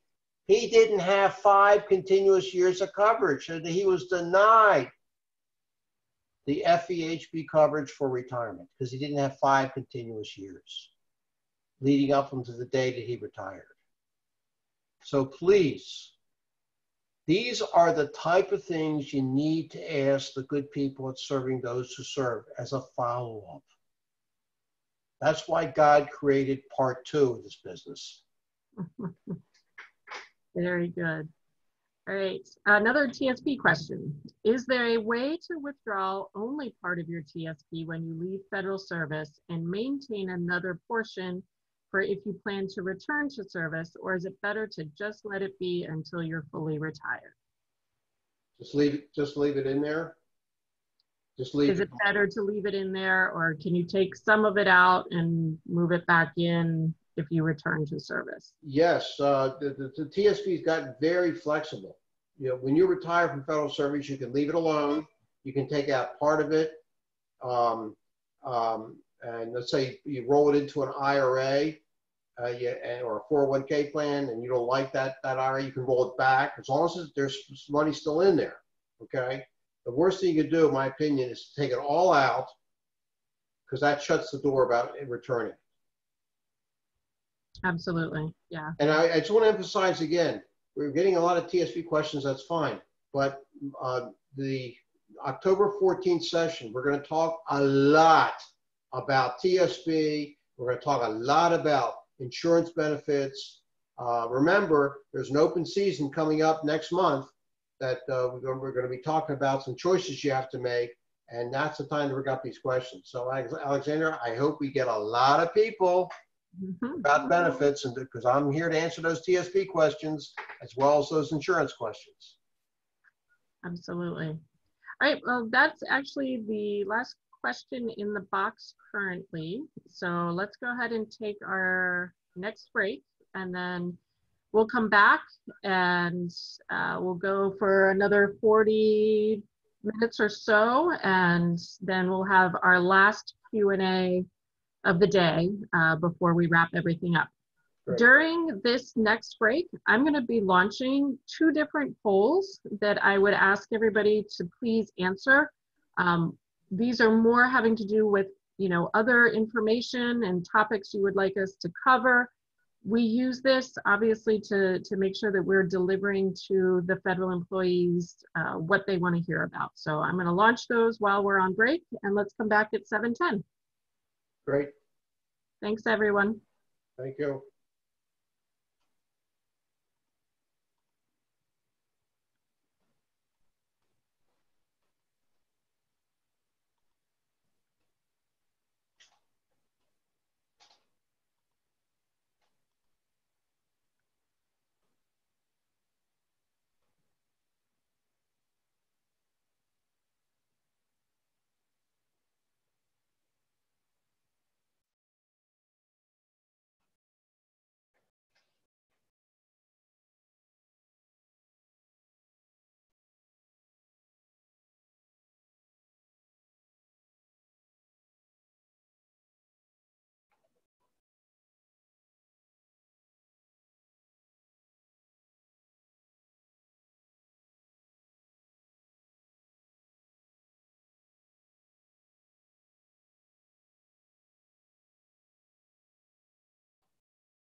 All right, Ed, I have 7:10, so you want to get back to it? Yes, very good.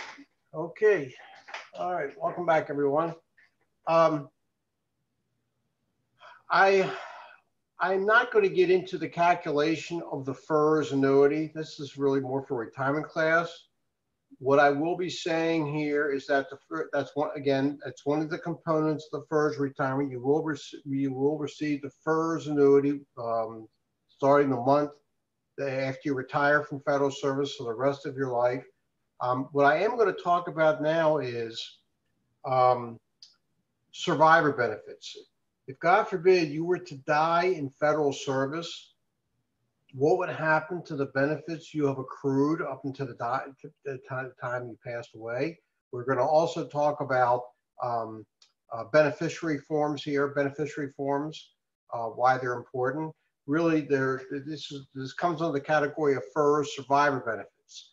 So we're talking about a spousal, a survivor benefit for a survivor annuity benefit for a spouse or one other person, someone who has an insurable interest in you,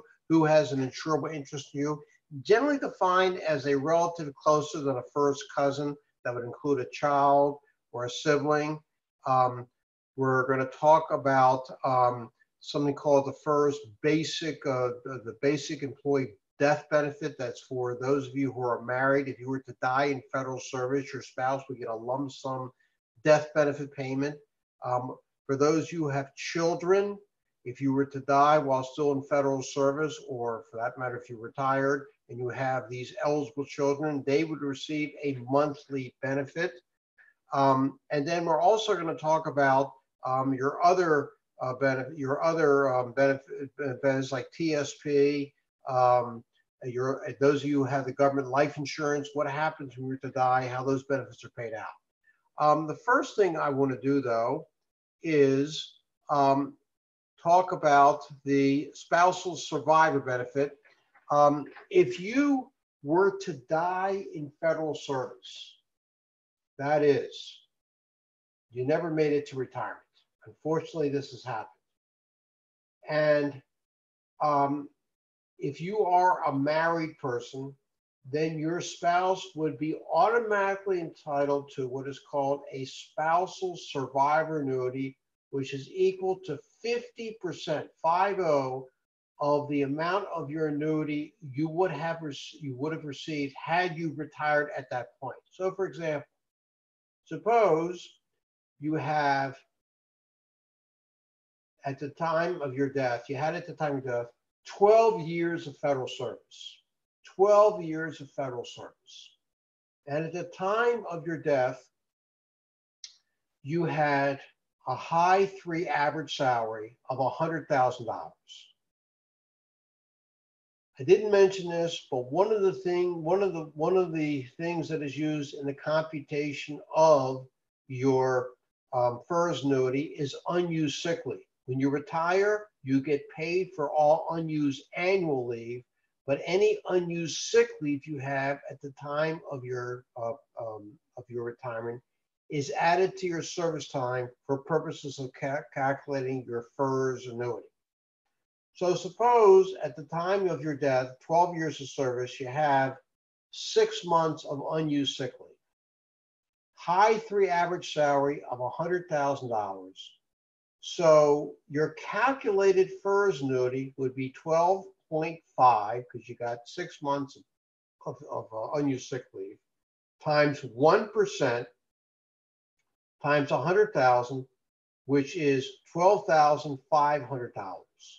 Half of that would be $6,250. So your spouse would start receiving, for the rest of his or her life, $6,250 a year, with cost of living adjustments every year, if there are COLAs, for the rest of his or her life. Now, I have to emphasize, though, in order to get a survivor annuity, if you were to die in service, you must have at least 10 years of federal service, at least 10 years. If you had less than 10 years of federal service at the time of your death in service, then your spouse would not be entitled to a survivor annuity. Now, this is going to cause the following problem. As I think I mentioned earlier, that when you retire from federal service, yes, you do keep your federal employees' health insurance, if you've had it for at least 5 years leading up to your retirement date. If your spouse is on your federal employees' health insurance, you can keep your spouse on your federal employees' health insurance throughout retirement. In order for the spouse to keep the health insurance in retirement, if you were to predecease your spouse in retirement, you have to give your spouse a survivor annuity. You make that election when you retire. But if you were to die in federal service with less than 10 years of service, even though your spouse is on your federal employees health insurance, your spouse would not be able to retain the health insurance because you had less than 10 years of service. You couldn't give your spouse a survivor annuity. Now, there is this thing called spousal equity. Your spouse actually could retain the health insurance, but the problem is he or she would have to pay the entire amount. The government wouldn't contribute its 72 to 75% of the premiums. So that's a problem if you were to die in federal service with less than 10 years of federal service. Also, if you were to die in federal service and you had at least 18 months of federal service, then your spouse would receive what's called the Basic Employee Death Benefit. The BEDB, which you see here on the screen, is a lump sum death benefit payment equal to how much? Well, it originally started off at $15,000 way back in 1987. It has since increased, and now it's up to, in 2020, $34,000, a little over $34,000, plus 50% of your SF50 salary. If you were to die in federal service, your spouse would get this lump sum death benefit payment from your payroll office. It is fully taxable. What your spouse could do, however, is your spouse could request that the money be transferred directly to a traditional IRA, and it would not be taxed until it's taken out of the IRA. If your spouse also happens to be a federal employee, then that money can be transferred directly into their traditional IRA. It would not be taxed until it's taken, into their traditional TSB. It would not be taxed until it's taken out of the TSB. Or the spouse could request a 3-year payout. Again, this is if someone has a minimum 18 months of federal service and they were to die in service. There's also children's survivor benefits. If you have children under the age of 18, or you have children who are between 18 and 22, who are full-time college students or vocational school students, if you were to die in service, they would get a monthly check from OPM until they are no longer eligible for this check. When are they no longer eligible? Well, when they reach age 18, they don't go to college or vocational school, or if they are in vocational school full time, and then they reach age 22, then their benefits, then these monthly benefits from OPM stop. Now, I also want to point out that as FERS employees, okay, you're paying into Social Security. Many people think that Social Security benefits are only for old people. Not true. When parents die at a relatively young age, 40s, say their 30s, 40s, 50s, God forbid, and they have children under the age of 18, then their children are entitled to 75% of the parent's Social Security retirement benefit at the time of the parent's death. I want to share a story with you. True story. Very sad story. True. I had a neighbor down the street, 2 doors down. Name is Gordon. Gordon was a federal employee. Actually, he worked in the U.S. Senate. He came to work in the U.S. Senate as a lawyer back in the year 2006. Married, 3 small kids. In 2012, early in 2012, Gordon developed stomach cancer. And I got to tell you, the diagnosis was not very promising. So he had to retire on a disability retirement. And unfortunately, in May 2013, Gordon died with approximately 6 years of federal service. Now, Gordon, thank God, was very much up on his benefits, and he worked with some insurance people. He got some life insurance policies. So, to make a long story short, when he died, Lisa, his wife, was well taken care of. But then I remember about 2 weeks after Gordon died, I got a phone call from Lisa. And Lisa said, I got some questions about Gordon's benefits. Can I come over? I said, certainly. So I said, before we started our discussion, I said, Lisa, have you called Social Security? She said, what do you mean? What are you talking about? No one told me to call Social Security. Now, Gordon died at the age of 38. His Social Security retirement benefit at his age, his calculated benefit was $2,000 a month. I said, Lisa, did anybody tell you to call Social Security to notify him about Gordon's death? Because you, as a mother of 3 children who are under the age of 18, each child is entitled to 75% of Gordon's Social Security benefit at the time of his death. 75% of $2,000 is $1,500. No, nobody told me. I always say this about Social Security. The Social Security Administration does not scan the obituary columns. They don't do that. They know nothing about your family. When God forbid somebody dies, they got to be notified. So when Lisa came to me, and I told her that, I said, Lisa, you see that phone across from my desk? I want you to get on the phone, call 1-800-772-1213, that's Social Security's number, and notify him of Gordon's death so that we can get these benefits for your kids started. Oh, by the way, because Lisa was taking care of children under the age of 16, it's called a mother's benefit.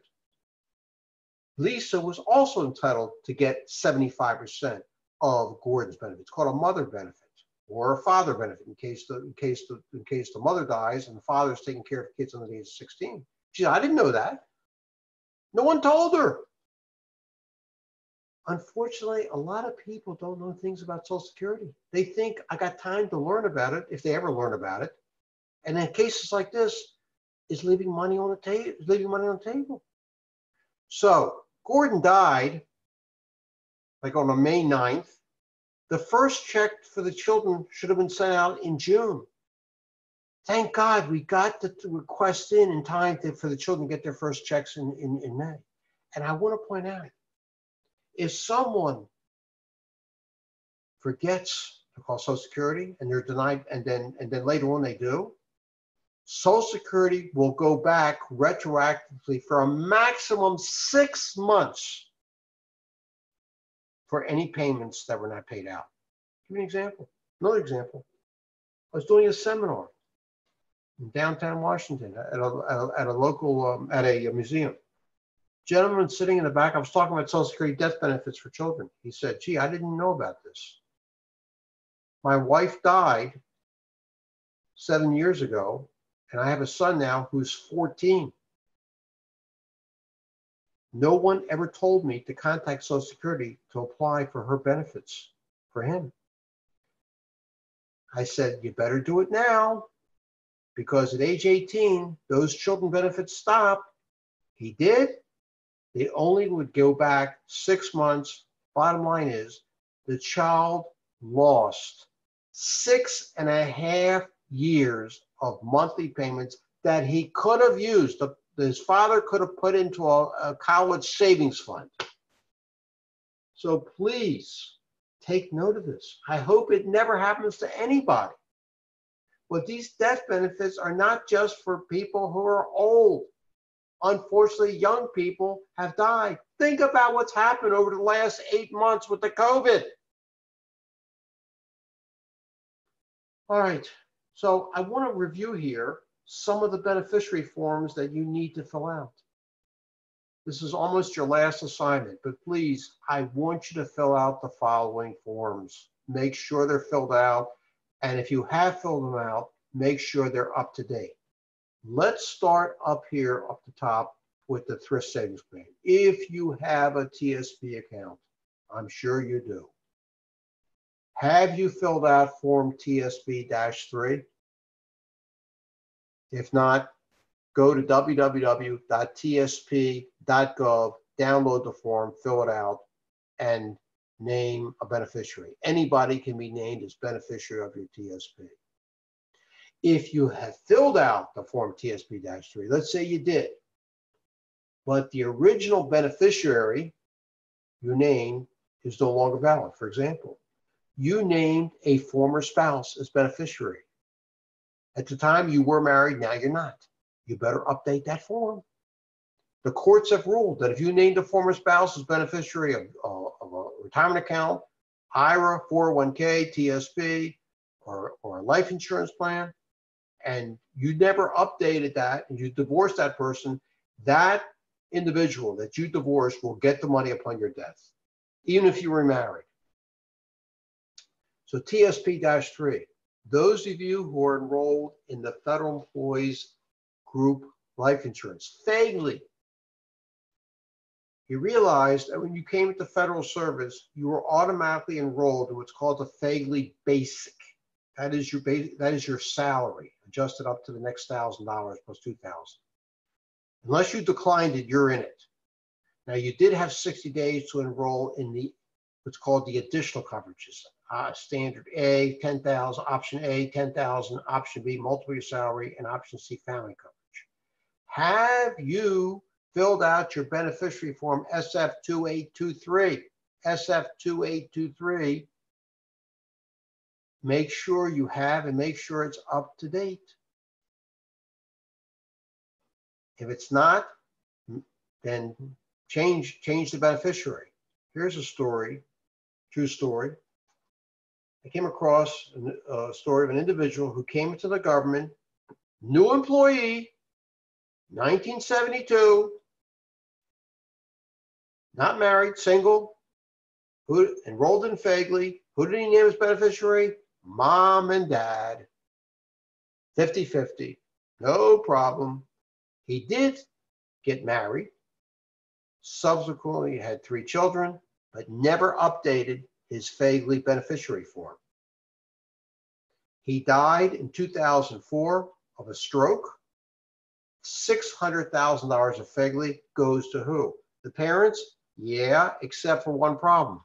Both parents are deceased. What had to happen was the estate of his parents had to be reopened. You're talking about legal fees. You're talking about delay.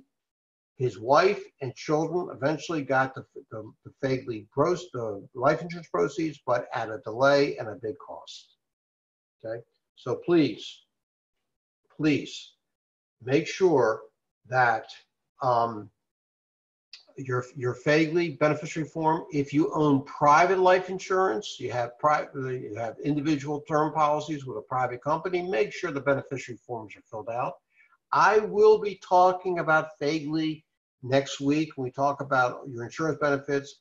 I can tell you that FEHB is not the best priced life insurance. I'll give you my reasons why. But for some people, it may be your only choice, especially again, those people who are not well. FEHB is probably the best choice. All right, so beneficiary forms for life insurance. I talked about Social Security. It really would be a good idea. There's no beneficiary form for Social Security, but what I am going to ask you to do is to open up your own account on the Social Security website, because you should be aware of your Social Security benefits. They tell you what your benefits will be at age 62, full retirement age, which is for most people, most new employees will be 67, and age 70. It talks about family benefits. If you were to die, what family would get. Also talks about your disability benefits. It really pays to know what these benefits are, and I would be looking at them every year. This way, You can check your account. You don't have to wait for the mail. Yeah, Social Security is sending out statements roughly every 5 years, but you know how the mail is. No comment. You don't want to wait for the mail.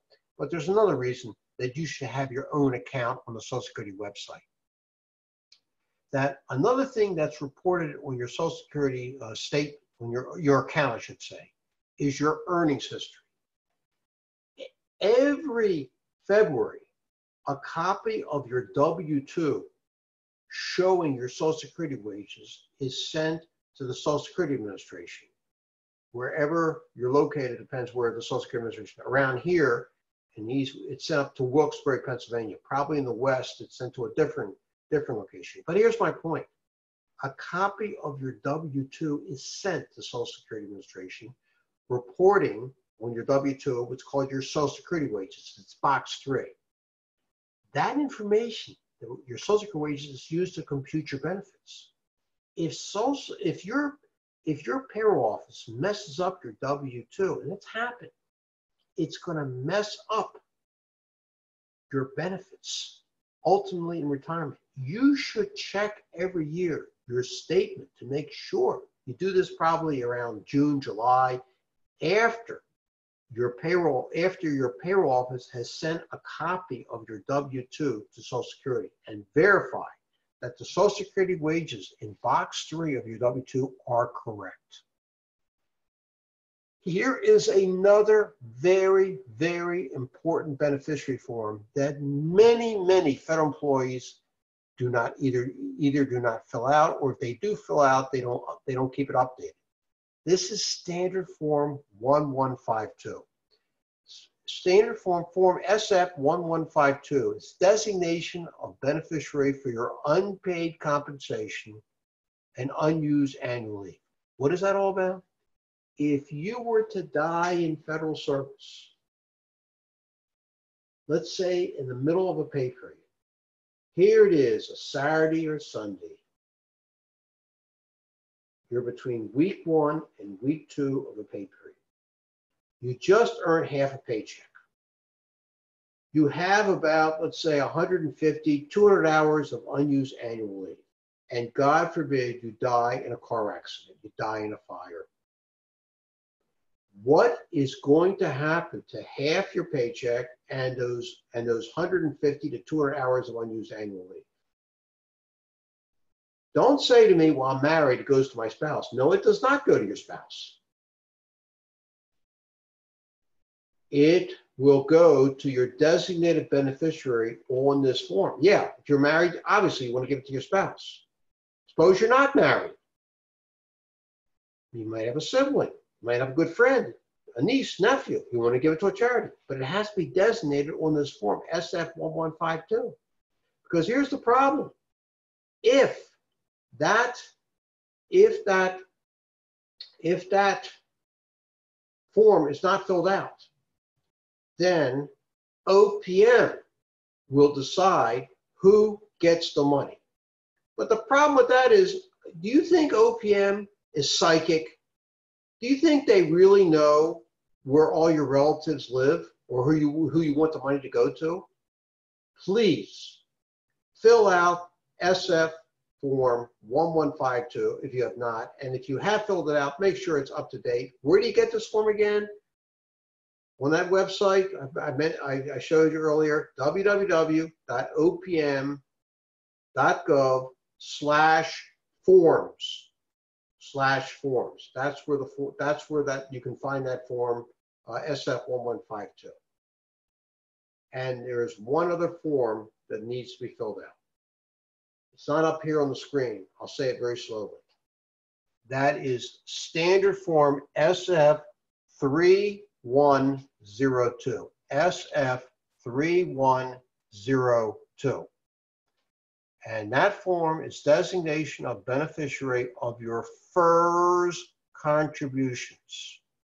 Way back when, nearly 3 hours ago, I was talking about what you're contributing every pay date to FERS, either 0.8% or 3.1% or 4.4%, most likely 4.4% of your paycheck is going into the FERS Retirement and Disability Fund every payday.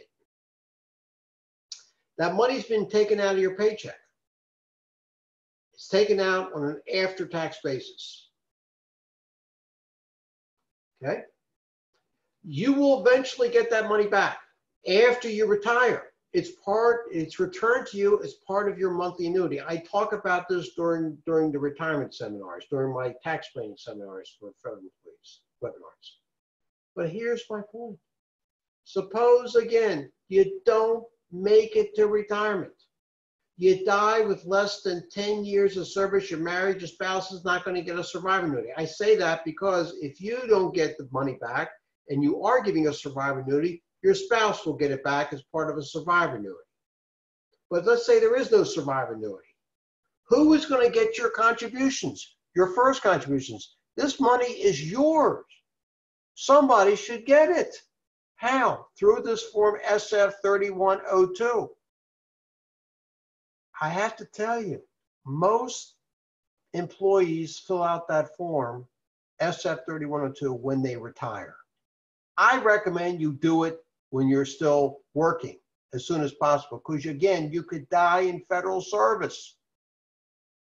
And if you're not getting a survivor annuity, then someone is entitled to get that money, or some bodies. You can give it to 4 different people, 25% of whatever's there. Each one gets 25%.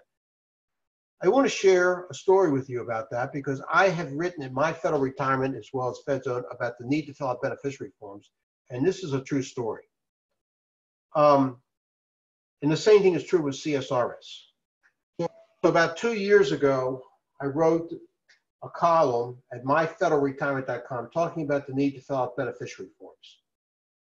And for CSRSers, the equivalent form for designation beneficiary for CSRS contributions is SF2808, SF2808. That's for CSRSs. I have filled out that form. I've named my 4 children's beneficiaries, because after I pass away and my wife passes away, any money left over that I put into the CSRS retirement and disability fund will go to my 4 kids, and 25%, each will get 25%. All right, so here's the story. So after I wrote that column, I got a phone call from somebody who lives in Omaha, Nebraska. And she said, Mr. Zerndorfer, I read your column about the need to fill out beneficiary forms. I want to share a story of my circumstances because my father was a CSRS annuitant. He retired from federal service back in 1992, and he died, unfortunately, in 2003. And I always was wondering if I and my sister were entitled to any of his benefits. I said, well, give me some information here. He retired in 1992. Is your mother still living? She says, no, she died in 1985. It was just him. I said, okay. He had about 36 years of federal service, she tells me. And I said, did he keep good records? She said, immaculate. Tremendous. I said, here's what I want you to do. I want you to check his records and see if you can find the following. I need to see his last statement from OPM showing what he contributed to CSRS during his 36 years of federal service. And also, I want you to check to see if he filled out the form 2808 and has a copy. She said, absolutely. And then get back to me. Well, about a week later, she calls me back and says, I found both. He put about $200,000 into the CSRS Retirement Disability Fund. As I say, he died in 2003. And I found the form 2808. He filled it out, he signed it, he dated it, but he never sent it in. It was fresh. What do I do? I said, no problem. Do you have a death certificate? She said, yes. Here's what you're going to do. You're going to send the 2808 to OPM's retirement office together with a death certificate, explain the circumstances, and then get back to me. She did. About 3 months later, he calls me back and says, this morning I got a letter from the OPM's retirement office. And I want to say this, that I figured out actuarially how much of the $200,000 he got back while I was waiting for her to call me back a couple months later. I did an actuarial computation. And I figured in 11 years, he probably got back in his annuity about $30,000. $30,000. So here's what she said.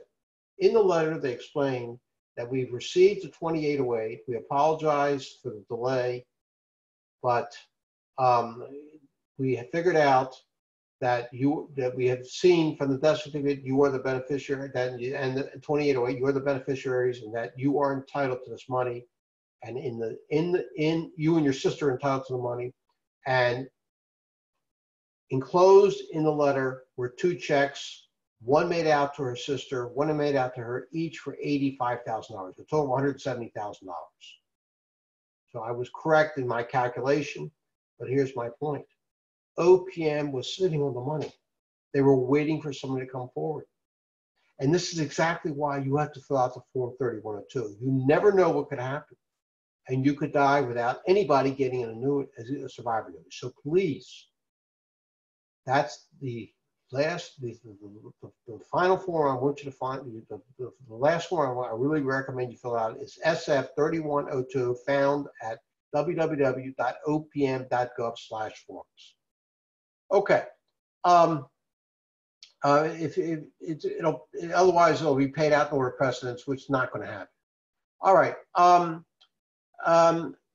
Next week we're going to talk about the insurance benefits. Health insurance, FEHB. Let me just say this: those of you who have FEHB, you can keep that benefit while you're working. You can carry it into retirement. I'll talk about that. FEHB is not the best priced life insurance. It's a group plan. There's better term life insurance policies out there. Certainly do not drop FEHB until you have something else in hand. We're going to talk about, again, next week, the different types of life insurance. We also will talk about the government health insurance, FEHB, which is the best plan. There's nothing better than the government's health insurance.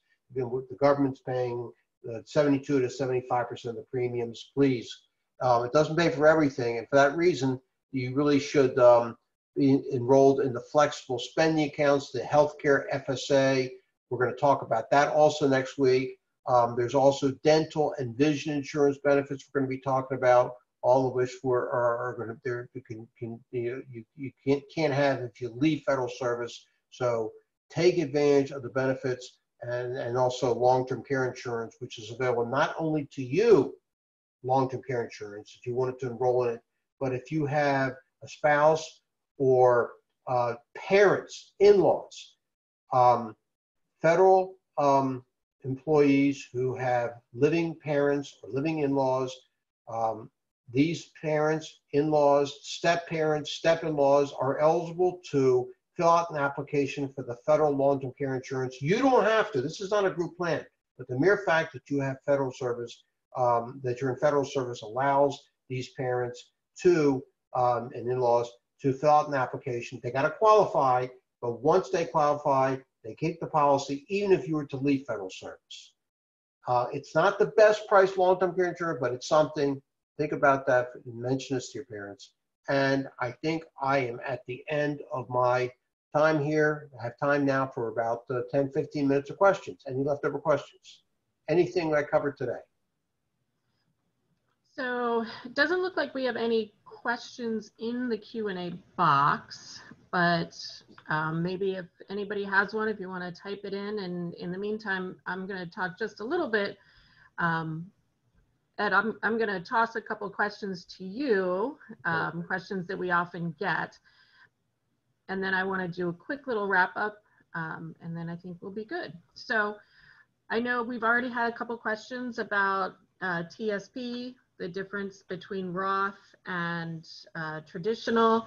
Could you maybe just give a little bit of a high level of what you're going to talk about next week and what the difference between the two programs are?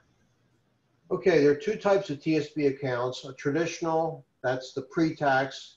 When you contribute to the traditional TSP, the contributions you're making, again, come from your paycheck. They're deducted from your gross salary, So if your gross salary, let's say, is $75,000 a year, and you're putting, let's say, $10,000 into traditional TSP, your salary is reduced to $65,000. That is, for tax purposes, you pay federal, and if you're in California, tax on the $65,000. And then the money goes into your TSP account, your traditional TSP account. It grows, gets earnings, interest, dividends, capital gains, not taxed. And the only time you're going to pay taxes is when you withdraw it from the traditional TSP. With the Roth TSP, the contributions you make are coming from your after-tax salary. So if you're earning $75,000 a year, that's your SF50 salary, and you're putting $10,000 into your Roth TSP account, then your taxable salary stays at $75,000. You have access to the same accounts, CSF, CSI, FG, you got the L funds, everything's the same. You get earnings, but here's the difference between the Roth TSP account and the traditional TSP account. Everything coming out of the Roth TSP is, you don't pay federal and state tax on it. It's completely tax-free. Whereas with the traditional TSP account, we mentioned that everything coming out of that account is taxable. So the question, and I'll be talking more about this next week, which is better for you? Well, it comes down to one simple fact. If you expect to be in basically a higher overall tax bracket, by the time you take the money out of your TSP account, this will be well into retirement, compared to your tax bracket when you contribute to it now, then the Roth TSP is your better choice. On the other hand, if you are in a higher tax bracket now compared to when you'll be later on, then the traditional TSP is a better account. My feeling is this, that as far as new employees are concerned, new employees are still eligible to contribute to a Roth IRA. Roth IRA is not quite the same as the Roth TSP. They are similar in the sense that the contributions are not deductible. You don't get any tax benefits when you contribute to the Roth IRA. Also, everything grows tax-free. The only problem with the Roth IRA, it has income limitations. If your income is too high, you're not allowed to contribute to a Roth IRA. As a new employee, I have a feeling that you do not have this problem. You still can contribute to a Roth IRA. So my feeling is, while you're young and you're still eligible to contribute to a Roth IRA, do the Roth IRA and put the rest of your money into the traditional TSP. And when you reach this point of your career in which your income is too high, that you're not allowed to contribute to a Roth IRA, at that point, you can start contributing to the Roth TSP. The Roth TSP has no limitations. Eventually, you'll be transferring all this Roth TSP money into a Roth IRA. Because the Roth IRA, you don't have to pull the money out. It just keeps growing and growing and growing, tax-free. That's just a very short summary. I will go much more into detail next week about the Roth and the Roth. Let me just say one more thing here. That even if you decide to put all your money into the Roth TSP for one reason or another, as FERS employees, the matching that you're getting from the agency, the maximum 4% match and the 1% of gross pay automatic will always be put into your traditional account. They'll put nothing into your Roth account. Okay? Got it. Perfect. One last one maybe, and then we'll do a quick little wrap up. One of the things, and you might be planning to talk more about this next week, but I know it's a question that comes up often. What about health savings accounts? For new employees, health savings accounts could be very attractive in the following sense. In order to have a HSA, a health savings account, you have to be enrolled in a high deductible health insurance plan. What's high deductible? Every year IRS defines what high deductible is. This year, If you have self-only coverage, your deductible has to be at least $1,200. If you have self and family, it has to be at least $2,400.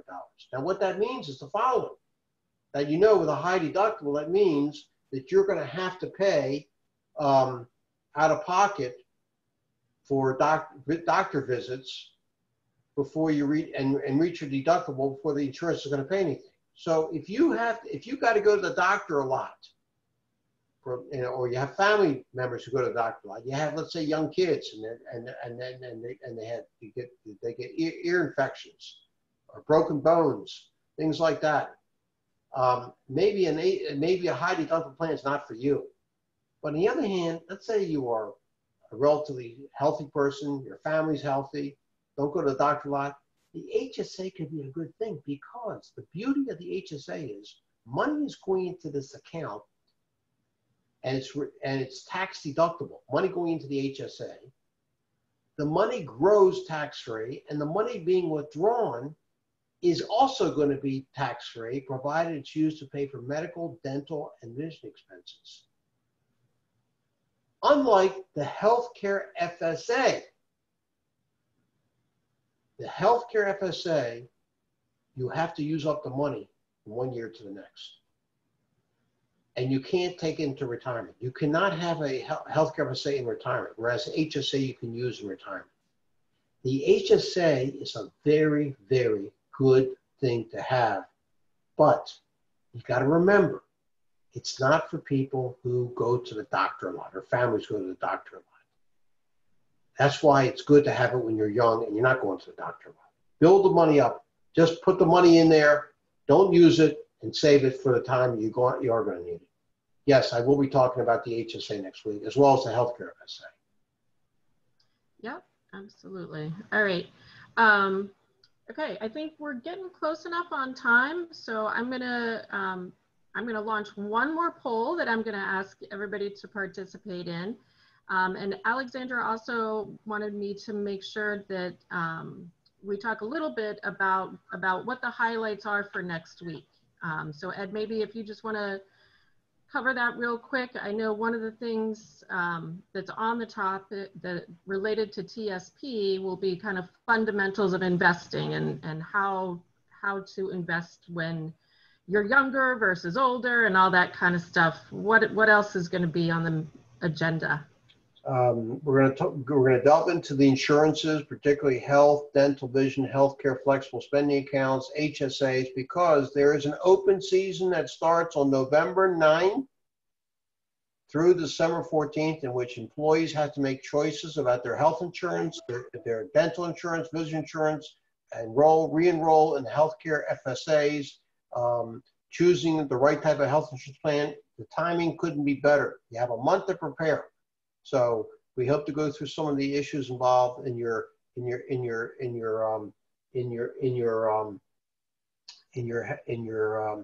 making choices for the open season. Also, I'm going to be doing some tax planning. I will be talking about the current situation in which you're not paying FICA tax. If your salary is below $104,000 this year,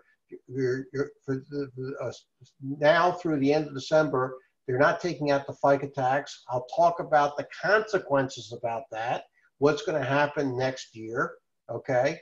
We're going to do some advanced planning for next year's taxes. We also will do a little estate planning. Estate planning. I'm talking about, do you have a will? Do you have a trust? Do you have a living will? Do you have a financial power of attorney? Okay. I want to emphasize that estate planning is not just for quote unquote rich people. It's for everybody. I think if anything has woken us up over the past 8 months with the COVID, we have to think about the unthinkable. What happens if we get incapacitated? What happens if, God forbid, we were to die suddenly? Would our families be prepared? Are you prepared to turn over your assets, transfer your assets in case you pass away? Are you prepared to see what, in case you get incapacitated? We're going to talk a little bit about disability income insurance. I promise you a fun-filled 3 hours next week. I promise you. It always is, always great information. All right, so I'm going to go ahead and launch our last poll here, and I just want to explain a little bit. So at Serving Those Who Serve, one of the things that we know is that most of the people that attend our events come from a friend's recommendation. So we created a little way that you can get credit for giving a recommendation to somebody that they should attend one of our webinars. So if you, this next poll is going to pop up, and if you have a friend that you think could benefit from these types of webinars, if you say yes, you're going to get a link from us that you can pass on to that friend. And not only does your friend get notification of when our webinars are coming up, but you also get first notification. So it kind of works like a little bit of a VIP reward. Our webinars are open to the public, and oftentimes they fill up very quickly. So thank you for participating in that. Thank you for giving us the opportunity to speak with you today. And Alexandra, thank you very much. Thank you, Alexandra. Opportunity. And I guess hopefully we'll see everybody back next week. Great. Good luck, everybody. Look forward to talking to you again. All the best. I think when the webinar closes out, the survey should pop up on your screen directly, guys. So, all right, thank you. All right, thanks, everybody. Thanks again, everybody.